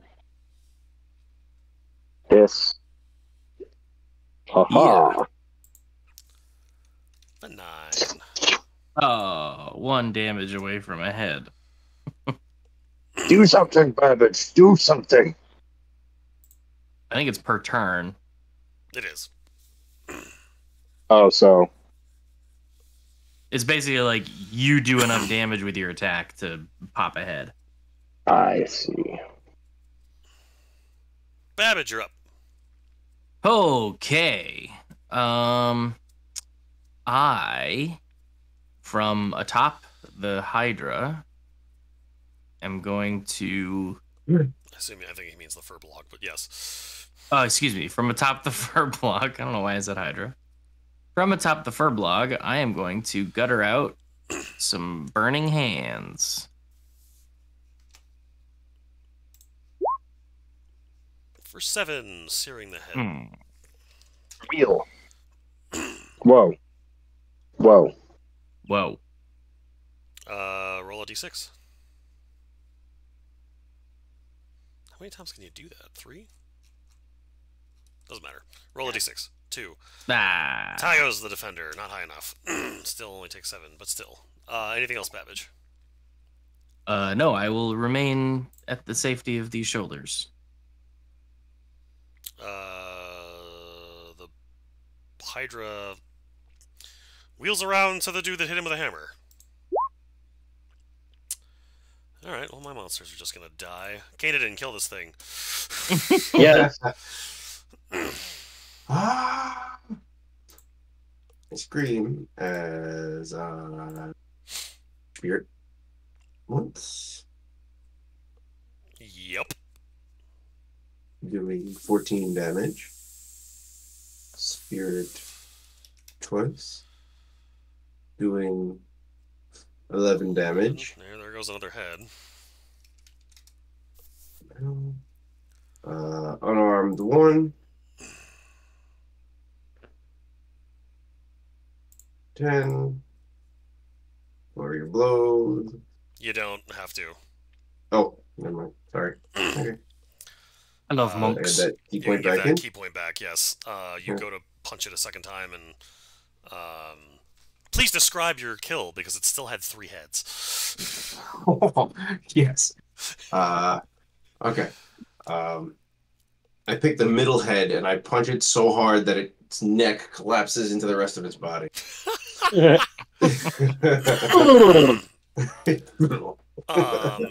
like a Jacob's ladder. Yes. Phenomenal. I assume the party is going to run away while one's banished still, or Well, that was going to be my question. Like, how much time do we have left on banishment? about 30 seconds. 6 turns? Yeah. 30 seconds? That should Yeah. be plenty of time to Let's get out of here. If the Yeah, let's keep on moving. We don't need to take that other one out. All right, Or was Babbage- the group decides to leave, and because we know one of our people needs to get the heck out of Dodge, this is where we're going to end this show. So for that, everybody, That's fun. it was fun. Our Glad I monk was stuck nice around enough there. the monk was nice enough to stick around for a very satisfying ending, I would say. Absolutely. Yes. And with Couldn't that, have done it. Couldn't have done it without him. yes, and with that, we say goodnight to the internet. Good night to the internet. Good night, the internet.